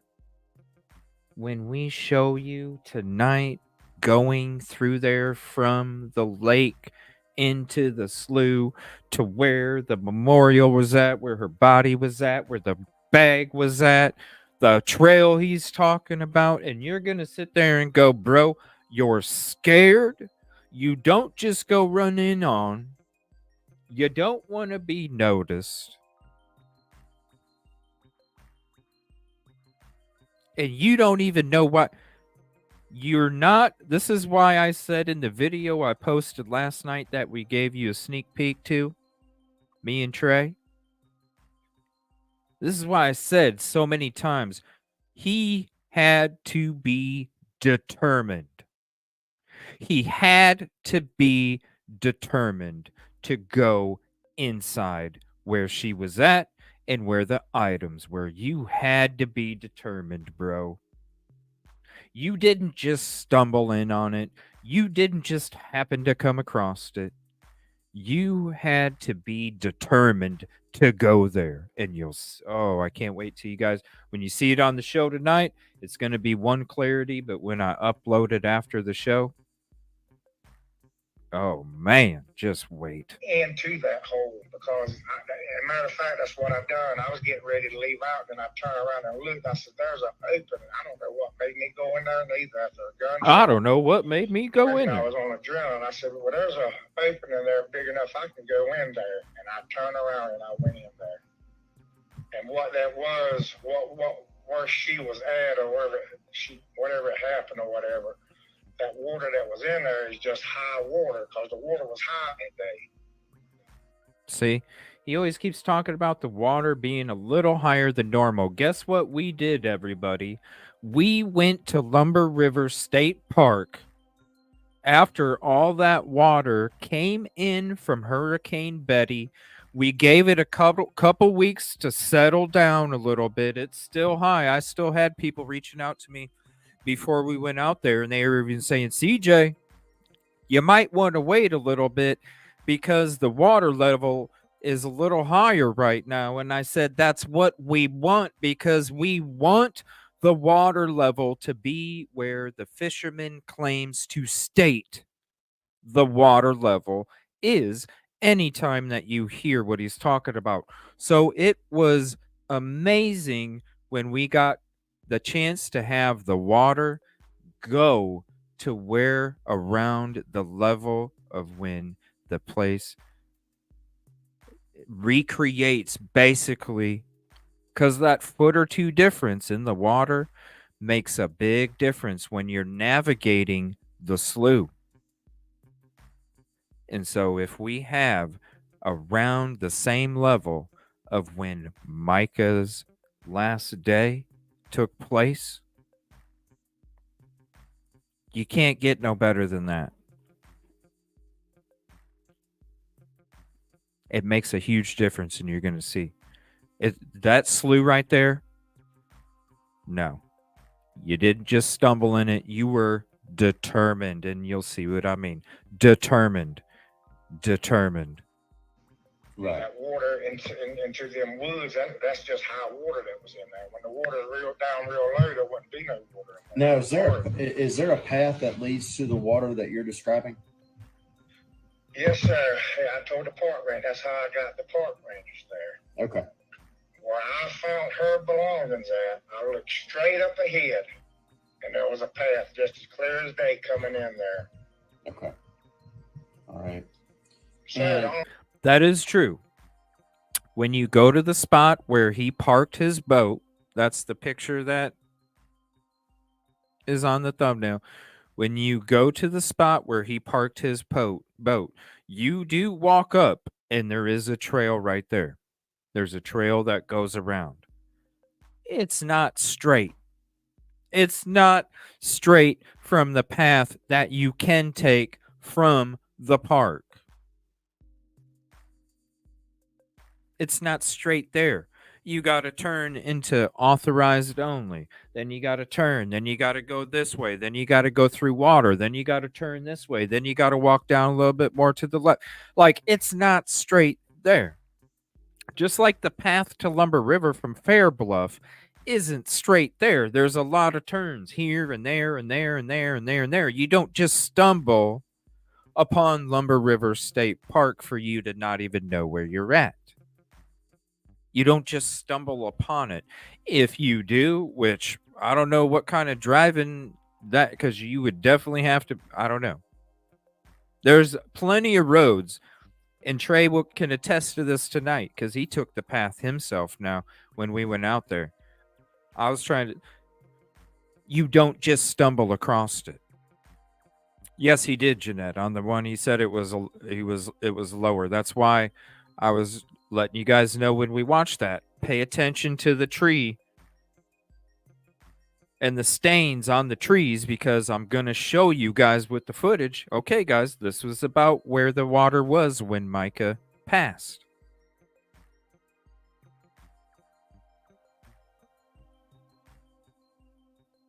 No. This story, no, it don't make sense.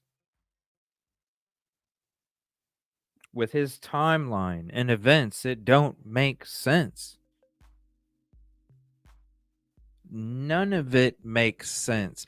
Even when you are placing yourself to hear the crying and the gunshot, it don't even make sense from the beginning.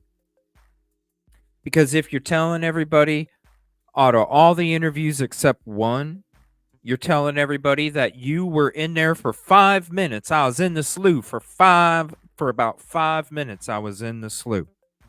Multiple times telling people I was in the slough. About 5 minutes. And then I heard a faint cry. Then I heard a gunshot. Then it stopped. No, that don't make any sense. And if you're going to tell me that you heard the faint cry, the gunshot, we were hearing gunshots all over the place. You can see it in the video I posted last night. The gunshots, whatever. The faint cry, if you're at the lake, faint cry, she had to be bawling, screaming loud for it to be a faint cry for you if you're in the lake. So either you're in the lake, which you stated on one of your interviews when you heard it, or you're in the slough for about 5 minutes and then you hear it. Either story that you start off with, it don't make no sense. And that's right. It's all about the atmosphere. We can tell, I can tell you as much as I can tell you. That's why I collect footage too, because I want to bring you there with me. You guys support me so much. You allow me to be able to go to these places and to do these things. And I want to take you there with me, and that's the best way I can. With the footage, the stories, the experience of the atmosphere. Because it's all about making this make sense. Because that's the only way that you can get truth and justice. Is it even a national park? I thought it was just a state park. State park? I don't know. National park? I don't know. Like, this is what I was saying when we were out there doing our work and we were recording that one video. It was like, yo, you can just shoot guns off in all these different directions and you're cool at a state park.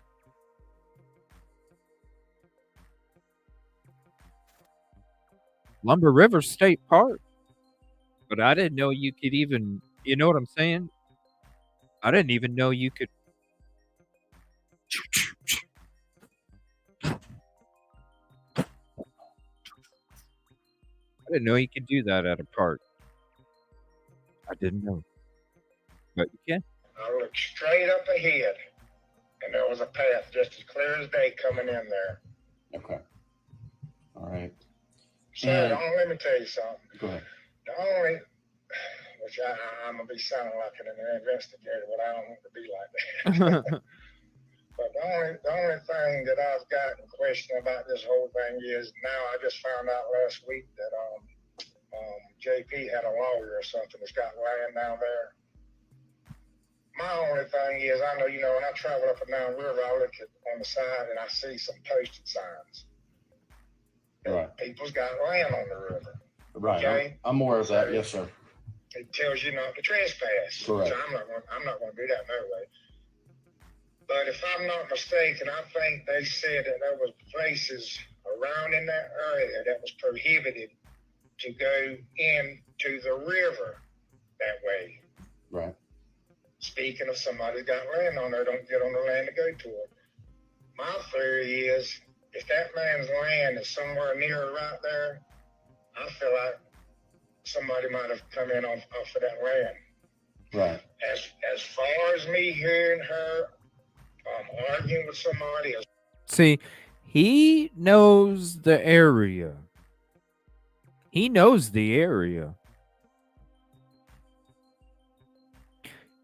The only thing that he questions is he saw on social media that JP has a lawyer that has land out by the river.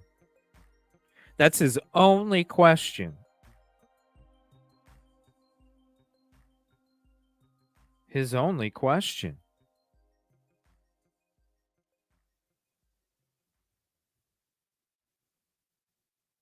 Whoa, Lumber River State Park phone lines are currently down. Both phone numbers at Chalk. Hold on 1 second.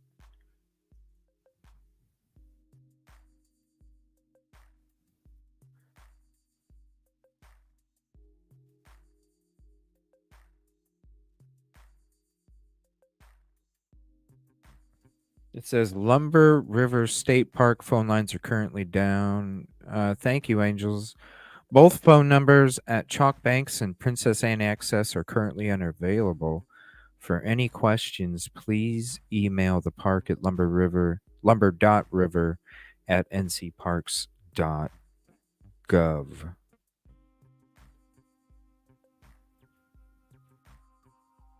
That's interesting.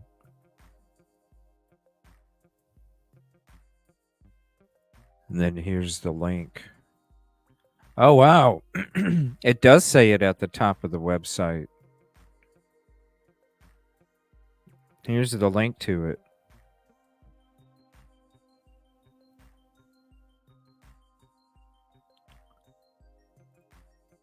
Both phone numbers are down. Huh. Lumber River State Park.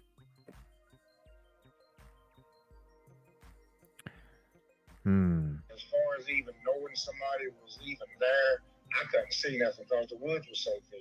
I understand that. I've walked through that.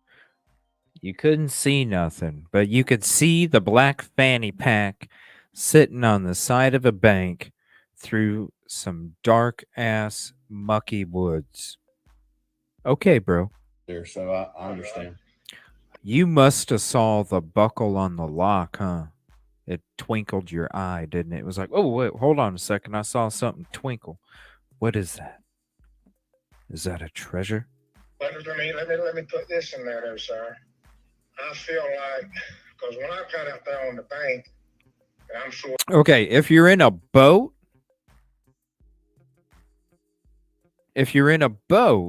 it's not that far. Okay? If you're in a boat, it's not that far. But if you're walking,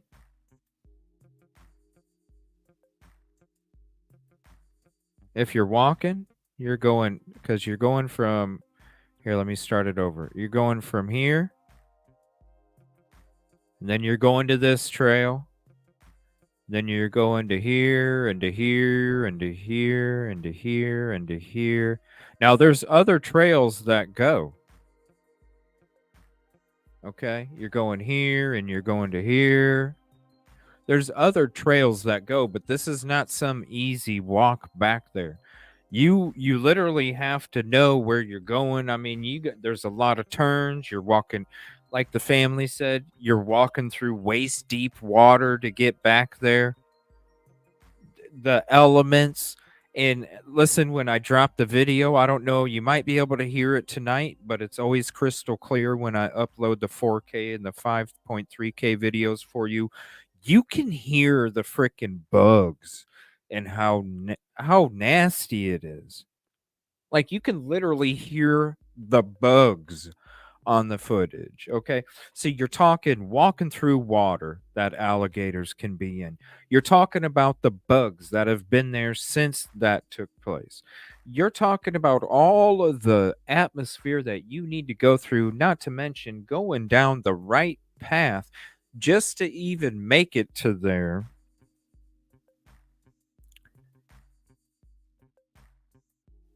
No. Now with the boat, you're literally going in there, kaboom, kaboom, kaboom. You know what I'm saying? You're literally going in there and kaboom, kaboom, kaboom. That's why I'm saying when we're showing you the footage and he's talking about most of his interviews, he's talked about how I was in the slough for about 5 minutes and then I heard the faint crying, then I heard the gunshot, then it stopped. What, bro? And if you're scared, you definitely don't go in there when you see us again show you the footage tonight. You definitely don't go in there. If you don't want to be noticed, you don't go in there. The stories just don't make sense. Period. You understand where I'm coming from. When I got out there on the bank where her stuff was at, I looked out into the lake and I could see everything out there in the lake. And I really feel like whoever she did or whoever, I feel like they actually, because there was other people in the lake also. I feel like they seen us or seen me, to be honest. There was other people in the lake. Now remember, he talks about how the other people, there was like 10 people, a family on the observation deck. I said, hey, did you call? They said, hey, somebody called 911. He's like, okay. Another instance of a person that he encounters. He talks about Charles. Oops, I shouldn't have said his name. The kayaker. The next time he talks about somebody, he talks about there was 3 people in a boat. A young girl, a daughter, the dad. I think it was the dad. I'm just assuming he was driving, and there was another guy in the front. The girl was in the middle. With this one right here, there was people in the lake also. I feel like they seen us or seen me, to be honest. Well, who in the hell are you talking about? Because the people that were in the boat, the 3 people in the boat saw you, because you asked them if they heard the gunshot too, and they said yes. The people on the observation deck saw you because they're the ones that told you that 911 call. The guy that's the kayak, you already know him because that's your friend. So who in the hell are you talking about, bro? That you think they seen us or seen me? Who? What? What?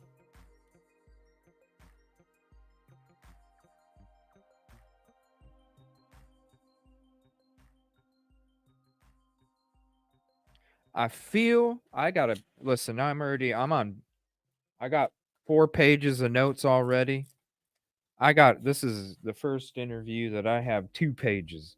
So I need to start me a new one here. Bring your notes tonight.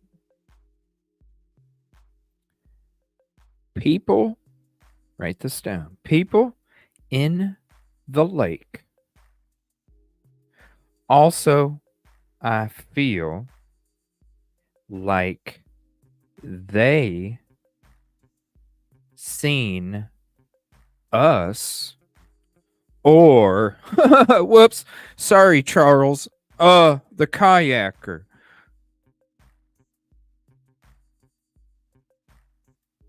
Or me. Who's us? Who is us?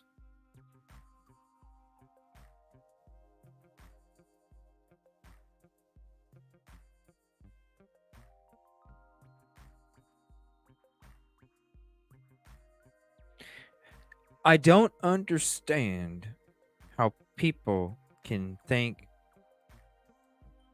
that this is suspicious. Come on. This is what we're doing. We're breaking down these interviews. Watch it again before tonight. We're not going to be back on until 6:30 p.m. Central. Me and Trey are going to be showing you the footage. We're going to be going into this. And then you guys could watch this. You can hear all this stuff. We're breaking it down. Live chat breaking it down. And then when you see what we're giving you that front row seat. Y'all are going to be on the boat with us. Come on, man. Come on, Johnny. Let's be honest, Johnny. Who's us? I mean, me. Yeah, Charles. I shouldn't have said that. Whoops. Yeah. Who's us? And I guess that's where I'm getting at with Who is us? My next few questions is, what's up, Ruck? You said that you stopped. What's and up, spoke with some Angela? individuals on a boat that were leaving out of that same area, correct? No, they weren't leaving out of the area. They was coming into the area. Okay, coming to the same area that you were already in. Okay, now this is what's crazy is he said the 3 people in the boat were also coming into the area. See what I'm saying? How does this make sense? Says the same thing about the 3 people in the boat. Same question was asked from interviewer. So they were coming out of the... No, they were going in. Listen to it again. You've heard it before, but it's about the 3 people in the boat. The 3 people in the boat, he didn't know if he saw us or me? What? And I really feel like whoever she did or whoever, I feel like they actually, because there was other people in the lake also. I feel like they seen us or seen me, to be honest with you. And I guess that's where I'm getting at with my next few questions is, you said that you stopped and spoke with some individuals on a boat that were leaving out of that same area, correct? No, they weren't leaving out of the area. They was coming into the area. Okay, coming to the same area that you were already in. So let me add this here. Before I came into the lake off of the river. Yes, sir. That's me coming down river. Okay. Okay, so what he's talking about.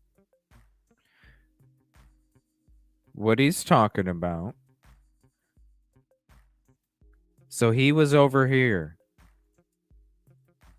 He's coming down river. He's coming up here. He comes over here.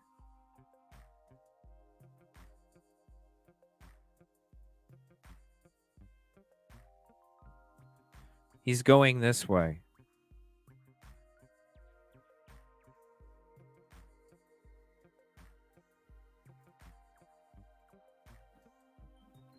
He's coming down river, going up, turns into the lake, and goes right where that arrow is for the slough. And that's what we do. We come around. We're coming from that part of the river. We're turning up. We're turning right. We go up there. We go into the slough. Slip list.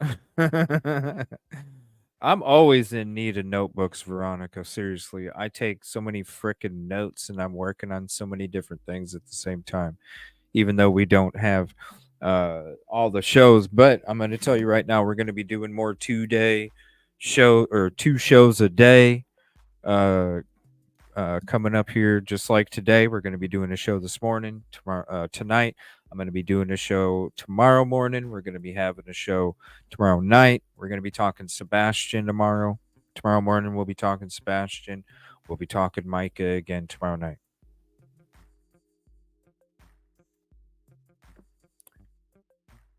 Upriver. Okay. So that's putting me going past them to come back into the lake. I passed them in the river. So because they were fishing upriver. Okay. So that's putting me going past them to come back into the lake. Sure. Okay. When the gunshot went off, and I said, "Oh my God, I hope something better than what I think." I happened to look back. They were coming in out of the river back into the lake the same way that I came in. Okay. What type of boat? They had something to do with it. They never did. What type of boat were they in? It was a John boat. Okay. I'd say maybe aluminum John boat, maybe. It was a John boat, maybe aluminum John boat, maybe 14 feet. Very descriptive. Trey pointed that out when we were going through this interview. Very descriptive. But when it comes to your own boat, I don't know. It's like a canoe. It's a one-man boat. It's like a canoe. It's like a canoe. It had to be at least a 14-footer because there was a man, a young lady, which I figured out was that man's daughter, and then another man in the front. Which man's daughter? See? Well, either one of them. Really, how do you know? I felt like it was the one in the back of the boat. Yeah, you feel like you know who's the daughter, who's the dad, who's the friend. What? How do you know them?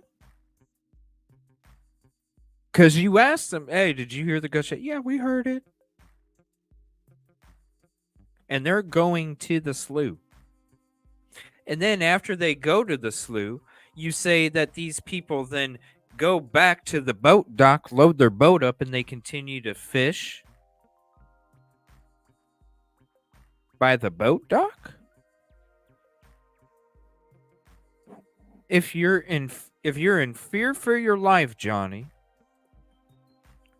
if you're in fear for your life, you don't just go stumble back there in Robeson County. You don't just go stumbling back there. You don't go back and see something you're not supposed to. Then you're telling me that somebody also hears a gunshot and crying, and they're going back there, and then after they're done going back there, then they're how come they didn't disturb from, why didn't their boat's wake disturb Mica? Because yours would have already, Johnny. You're telling me they also went back in there and that the wake from that boat didn't disturb her? It took a kayaker going through there, hitting a log for her body to then be disturbed where her leg comes up? What? And then they were cool going back, putting their boat on, and then fishing some more right next to the boat dock. Who are these people? How come nobody was, what's up with these three people? How come they ain't even part? Because if they really did load their boat up and continued to fish next to the boat dock, well, shouldn't they have been there when the police arrived? And shouldn't they have been interviewed? And if they also heard a gunshot, then how come they weren't interviewed?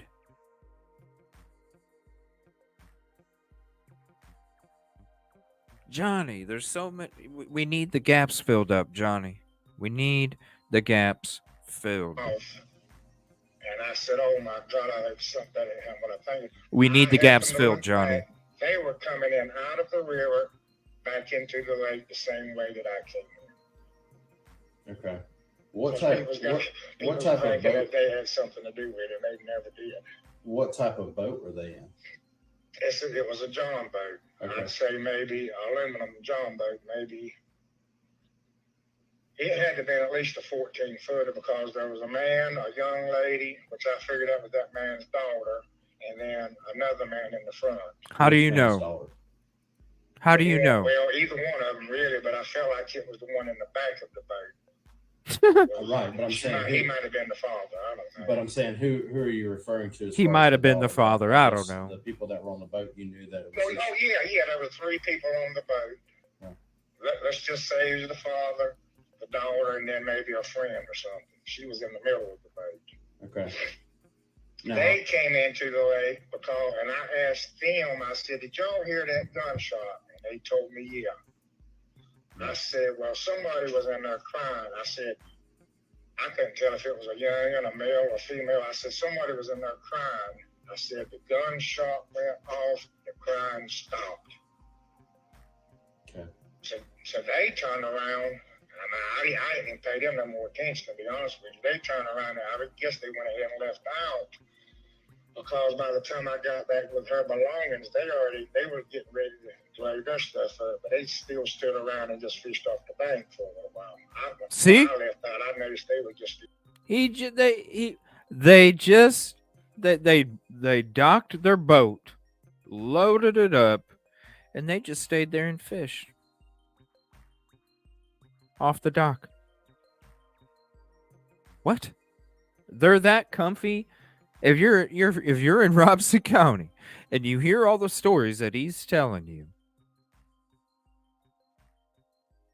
but yet these people were comfortable enough to go load their boat, still go out there and do some fishing, you know. Come on now. Crazy. They just started fishing off the bank. Now, have you, prior to this or anything else, had law enforcement, or have you ever seen a photo of John Miller? Beforehand? Yes, sir. No, sir. No. Have you ever seen a photo? No, sir. No, sir. Never even knew who he was prior.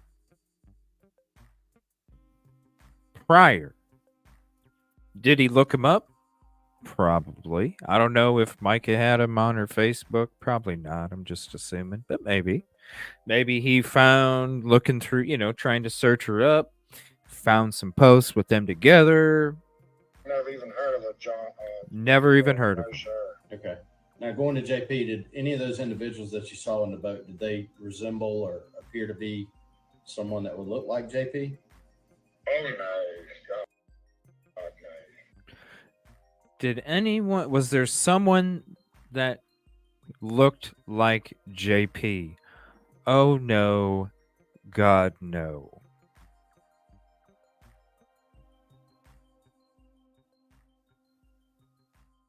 Did someone that would look like JP, and he says, oh no, God no. but he says more. When I left out, I noticed they were just still fishing off. They just started fishing off the bank. Now, have you, prior to this or anything else, had law enforcement, or have you ever seen a photo of John Miller? But beforehand? Yes, sir. No, sir. No, I never even heard of a John, the female. No, sir. Okay. Now, going to JP, did any of those individuals that you saw in the boat, did they resemble or appear to be someone that would look like JP? Resemble or appear? No, God, no. God, no. And going back to the gunshots, you only heard one shot. Is that correct? I promise you. I only heard one shot. I've heard there was two. I only heard one shot.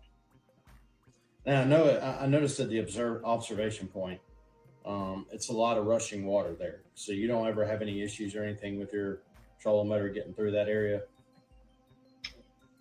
Right there where it turns out at the lake? Yes, sir. Well, yes, yeah, that part of the river for some reason it's got a very strong current in it, especially when the water's real high. Right. That is true. And that's one thing that I mentioned in the video we uploaded, and you're going to see as we show the footage. I was very shocked.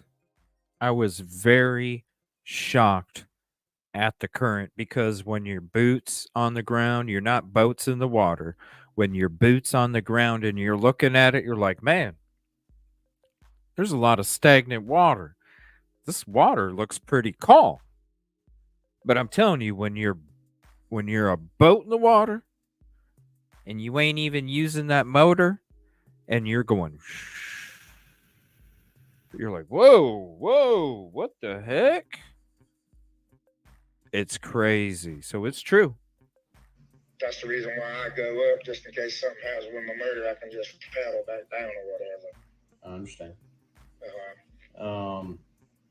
What time did you arrive on that day at the landing and started fishing prior to you leaving? Sir, I can't really say approximately. I'm thinking it was maybe, I know it was right around about 10.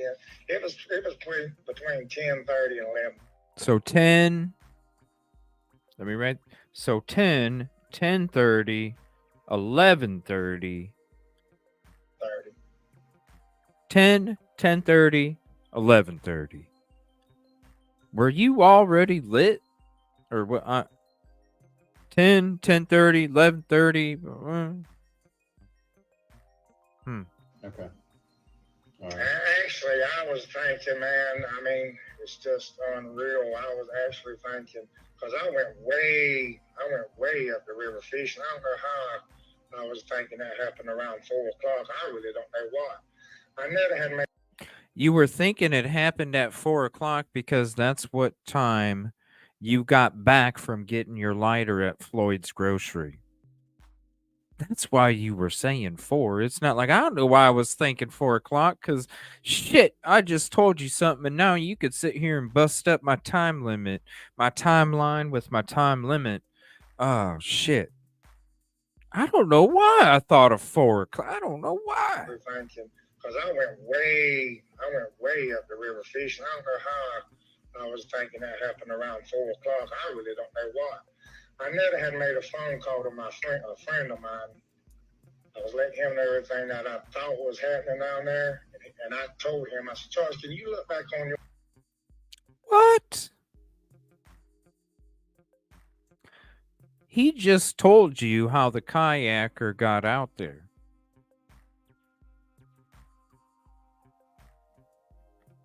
Hey, Charles, you got a kayak. You should go back there too. Will you go back there?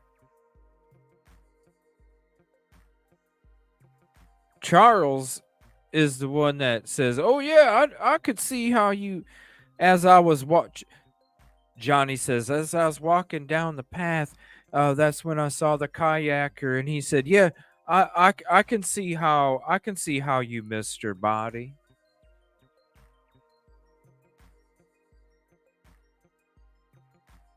I could see how you missed her body. But before that, hey, Charles. Hey, Charles.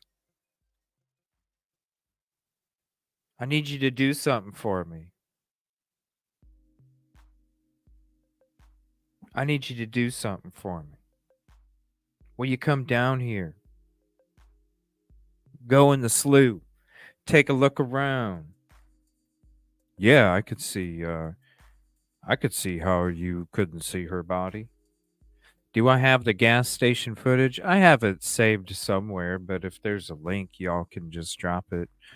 And we'll go through it in another show.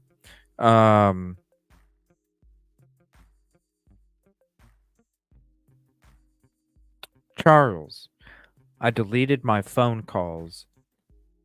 Can you look to see what time I called you, Charles? Because they're asking me what my events were, and I need to know, and I deleted my calls. I don't know why I deleted my calls. Real, I was actually thinking, because I went way up the river fishing. I don't know how I was thinking that happened around 4 o'clock. I really don't know why. I don't know. had made a phone call to a friend of mine. I was letting him know everything that I thought was happening down there. And I told him, I said, Charles, can you look back on your phone? Because I erased all my phone calls. I said, can you look back on my phone and tell me when the first time it was when I called you? He told me it was 1:27. But you're saying, so was it around the 1:27 when you called him when you heard the gunshot, or prior to the gunshot? I'd be guessing, man, to be honest with you. I'd be guessing. It sounds like you guessed, because at 1:27 the call wasn't taking place until 2:54. So why are you calling Charles at 1:27?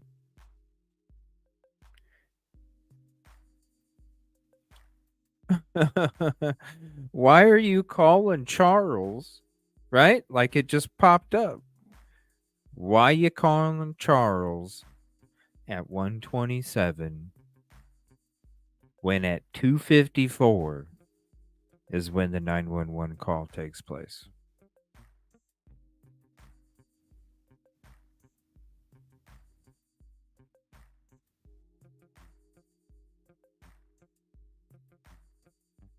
Lord, I know exactly what time it was, but he told me it was I think it was about 1:27 what he told me. And I was like, man, it had to be later than that.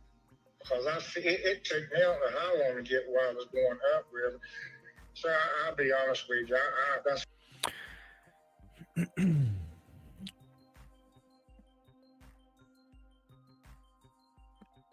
There's two things.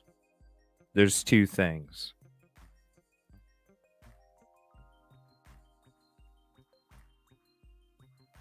There's two things. Either Johnnie heard the crying at 1:27. Okay. Now, when you're talking about where she was found, and maybe he could have been at this spot. Okay, so I'm going to zoom back so you can see where we're at. Here's the observation deck. Okay, there's the observation deck. Let me zoom up. I wish I could just tap a button and these change. Okay. So here's the observation deck, okay?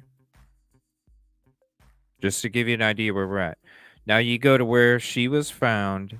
This is where he could have been upriver. Okay, upriver.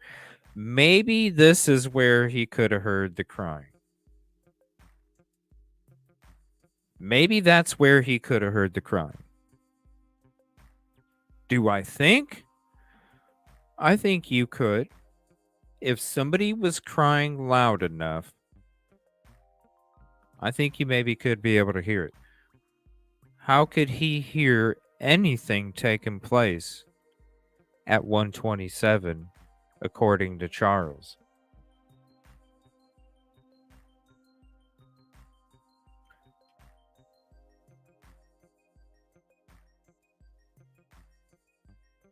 According to him, he was in the slough for about 5 minutes when he started hearing the crying and then the gunshot. Dude, that places you, because if we're going to go off of what is documented, at 2:54, Mica placed the call. The call lasted a couple minutes. So you have to imagine that he started to hear the crying and the gunshot at 2:56 or after. You're talking an hour and a half after you make that call to Charles, asking Charles what time y'all talked about the weird shit that was going on at 1:27. Were you and Charles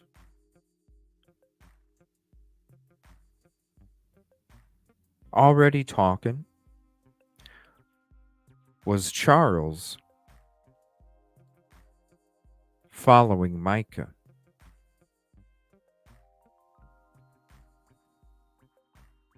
Was Charles following Mica?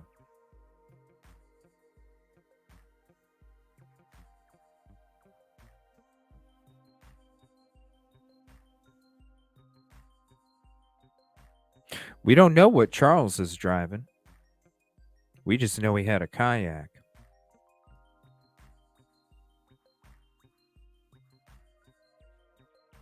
Maybe, Jeanette. That's what I'm asking. And you guys give each other alibis?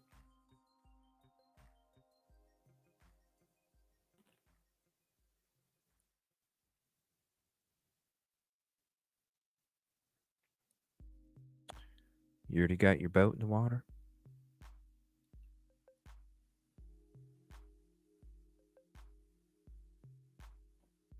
Johnny Jacobs goes back.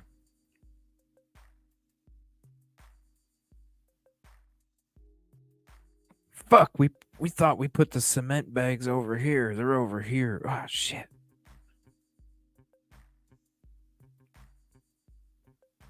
Put it at the wrong spot by the water. We put the cement bags by the spot that had water there when we came out here, and now it's less water. Shit, we gotta find a new spot. Just leave the fucking bags there, Charles.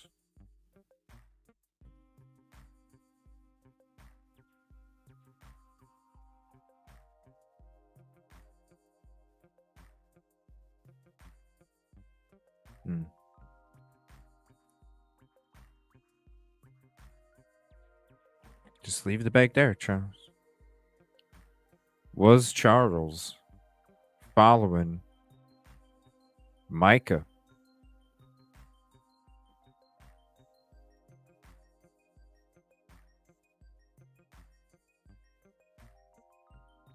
Ruck. Wait, a white Elantra with Idaho plates? Oh, we'll be having Idaho 4, I think maybe Friday morning. Tomorrow morning, we're going to be talking Sebastian Rogers. Tomorrow night, we're going to be having another Mica show. I think Thursday morning, maybe Idaho 4. We will be getting, and I think Friday night, we're doing a huge Sebastian show. Friday night, not sure about Friday during the day yet. I'm not sure what we're going to be doing, but for sure, we got Mica tonight, 6:30 Central. Don't miss it. We're going through footage, me and Trey, going through all this stuff. Definitely bring your notes tonight from this episode. And if you don't have a chance, just take a listen. Trust me, the 4 hours is going to be worth it. Went through a lot, broke a lot down, and it's going to make sense when we're going into our stuff tonight. Tomorrow morning, Sebastian. Tomorrow night, another Mica show. And then Friday morning, probably Idaho 4, but if not, we'll probably do it on a Saturday too. because I am going to be home for the next few days doing studio shows, hanging out with you guys, trying to get through all the stuff that we miss when we're out there on the road traveling, and getting caught up with that. And then I think what we're going to do, we haven't done a game show night in a long time. And so I think we're going to do like Sunday night Price is Right. Okay. So I'm thinking about the same time, 6:30, maybe 7 o'clock, something like that. And Sunday night, we're gonna chill back and we're gonna do some games. I might, we're definitely gonna do Prices Right. We might do some of the other games like Wheel of Fortune or Smarter Than a Fifth Grader, um, Trivial Pursuit, just a bunch of different games that we can play. We got a whole bunch of games for you. So definitely come back Sunday night because I think we need a game night. It's been a long time, and I think we need to have one of those. All right, we're going to get back to this. There's just a few minutes left. Unfortunately, I'm going to have to get into maybe what we'll do tonight is we will check out the fisherman's interview with Flo, because I know Trey and I, we've listened to all the other ones. We have not listened to Flo's interview at all, either one of us. And so we'll be checking that out. I want to say shout out Veronica. Thank you so much. Here's the link to her channel. If you're not subscribed, go subscribed over there. We'll check out Flo's fisherman interview in tonight's show before we get into that footage. We're going to finish this one up. There's just a couple minutes left. And then I'm going to go head out over to the lounge and we're going to do a little gaming after I feed the kitty. I'm going to feed the kitty again. And then I'm going to do a little gaming over there, over at the lounge for a little while. So if you want to go ahead and come hang out, you're more than welcome. We'll be back tonight. Also, Trey and I, we're going to start doing some gaming on the channel. And if y'all want to hang out with us, go ahead and head on over there. I'll drop the link in a second. And we're going to be kicking back, playing a bunch of different games and stuff. So if you love commentary, you love kicking it, come hang out with us over there too. That's one thing I'm not real sure about. Okay, so you don't recall if you called him at 127 after the gunshot? I don't know when I called him. Prior to the gunshot to just speak to him? He told me it was after 1 o'clock, after 127 when I first, and that's the only time I can remember calling him, because I know he got to be right, because I couldn't get no signal in the river to call, so he had to be right. Yeah, and I'm saying, was the 127 call or around there that he told you, was that phone call in relation to the gunshot, or you were just calling him to speak, or? I was calling him to let him know, sort of what happened, about her stuff, and I had a gut feeling that something might have happened bad. That's when I called him. Okay. All right. Now, and actually, you know about the kayaker that found her, right? The kayaker. No, sir, I don't. You just talked about Charles, bro. You just talked about Charles. And now all of a sudden, hey, you know about that kayaker? Is it Charles? Which Charles is it? How many Charles is it? Everybody named Charles? Is that the common name in Robeson County? Is that the common name, Charles? How many? Oh, hey, you know about this guy? Yeah, he told me. Yeah. Oh, you don't know about the kayaker? Well, I heard a kayaker was out there, but I do not know the one that called her. No, sir. He actually, after I found out after everything calmed down with me, I found out he's the one that told the laws. After everything calmed down with him. If you were talking, oh my Lord. There's one more note. After everything calmed down with me, that means after I stopped getting questioned from the law that was there when I said, do you know a Mica Miller? After everything calmed down with me, that's when I called you up.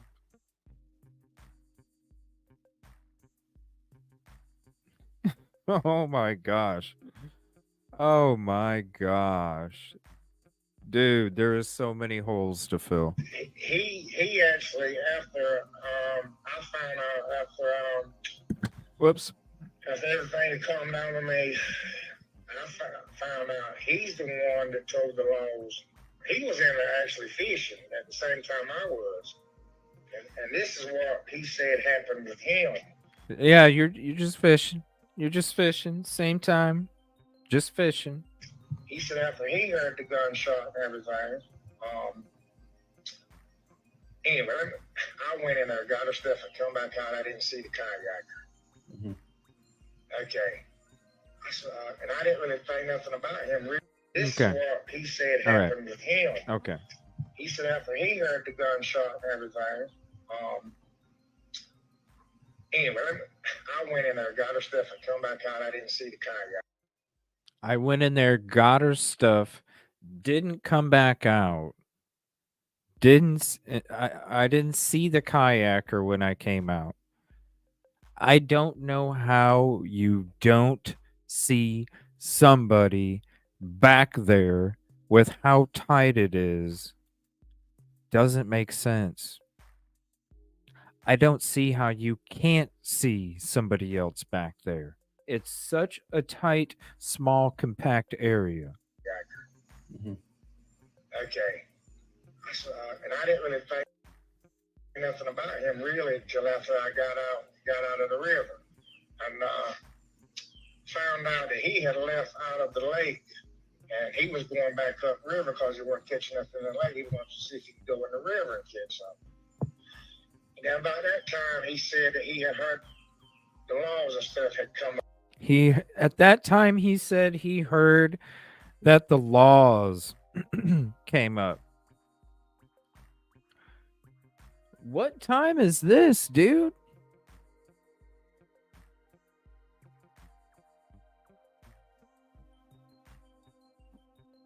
What time is this? You keep making me stop and go back over. Mm-hmm. Okay.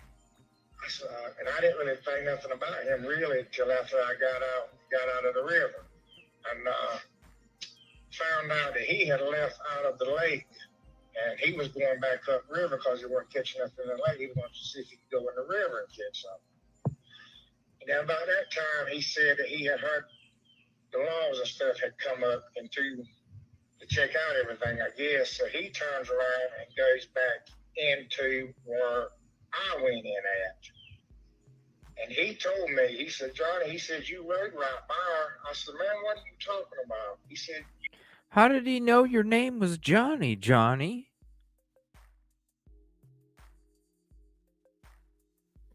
How did he know your name was Johnny, Johnny?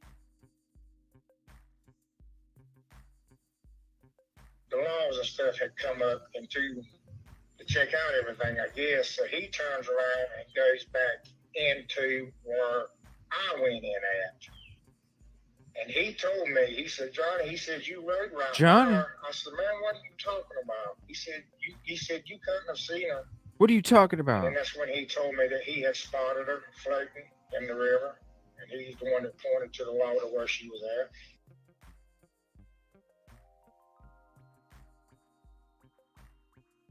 Talking to the maintenance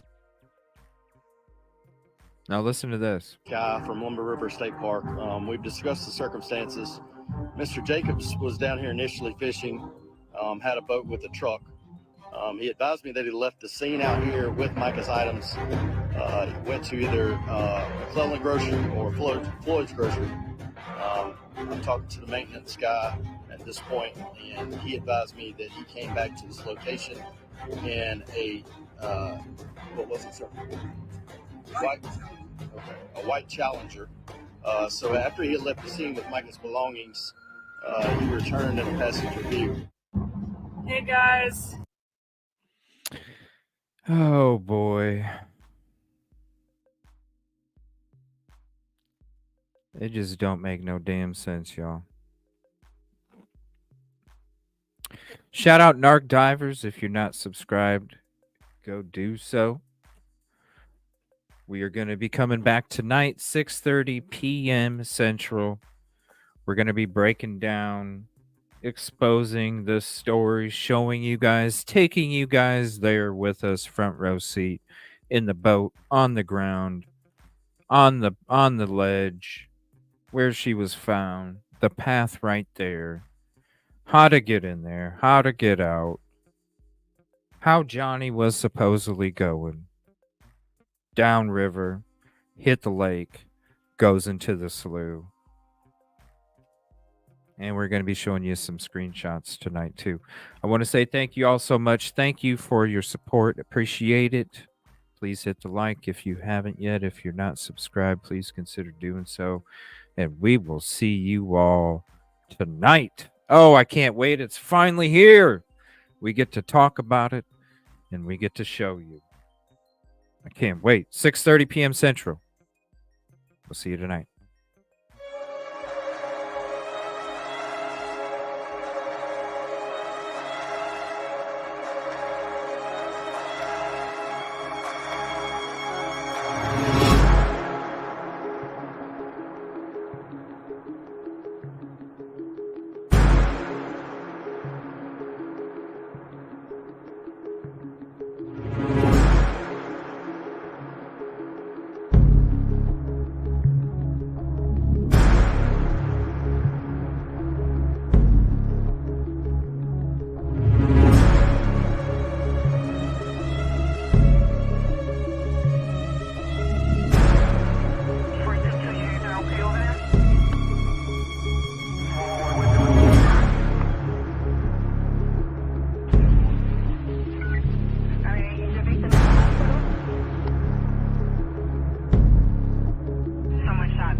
Supervisor know that I have a case report with an arrest attached.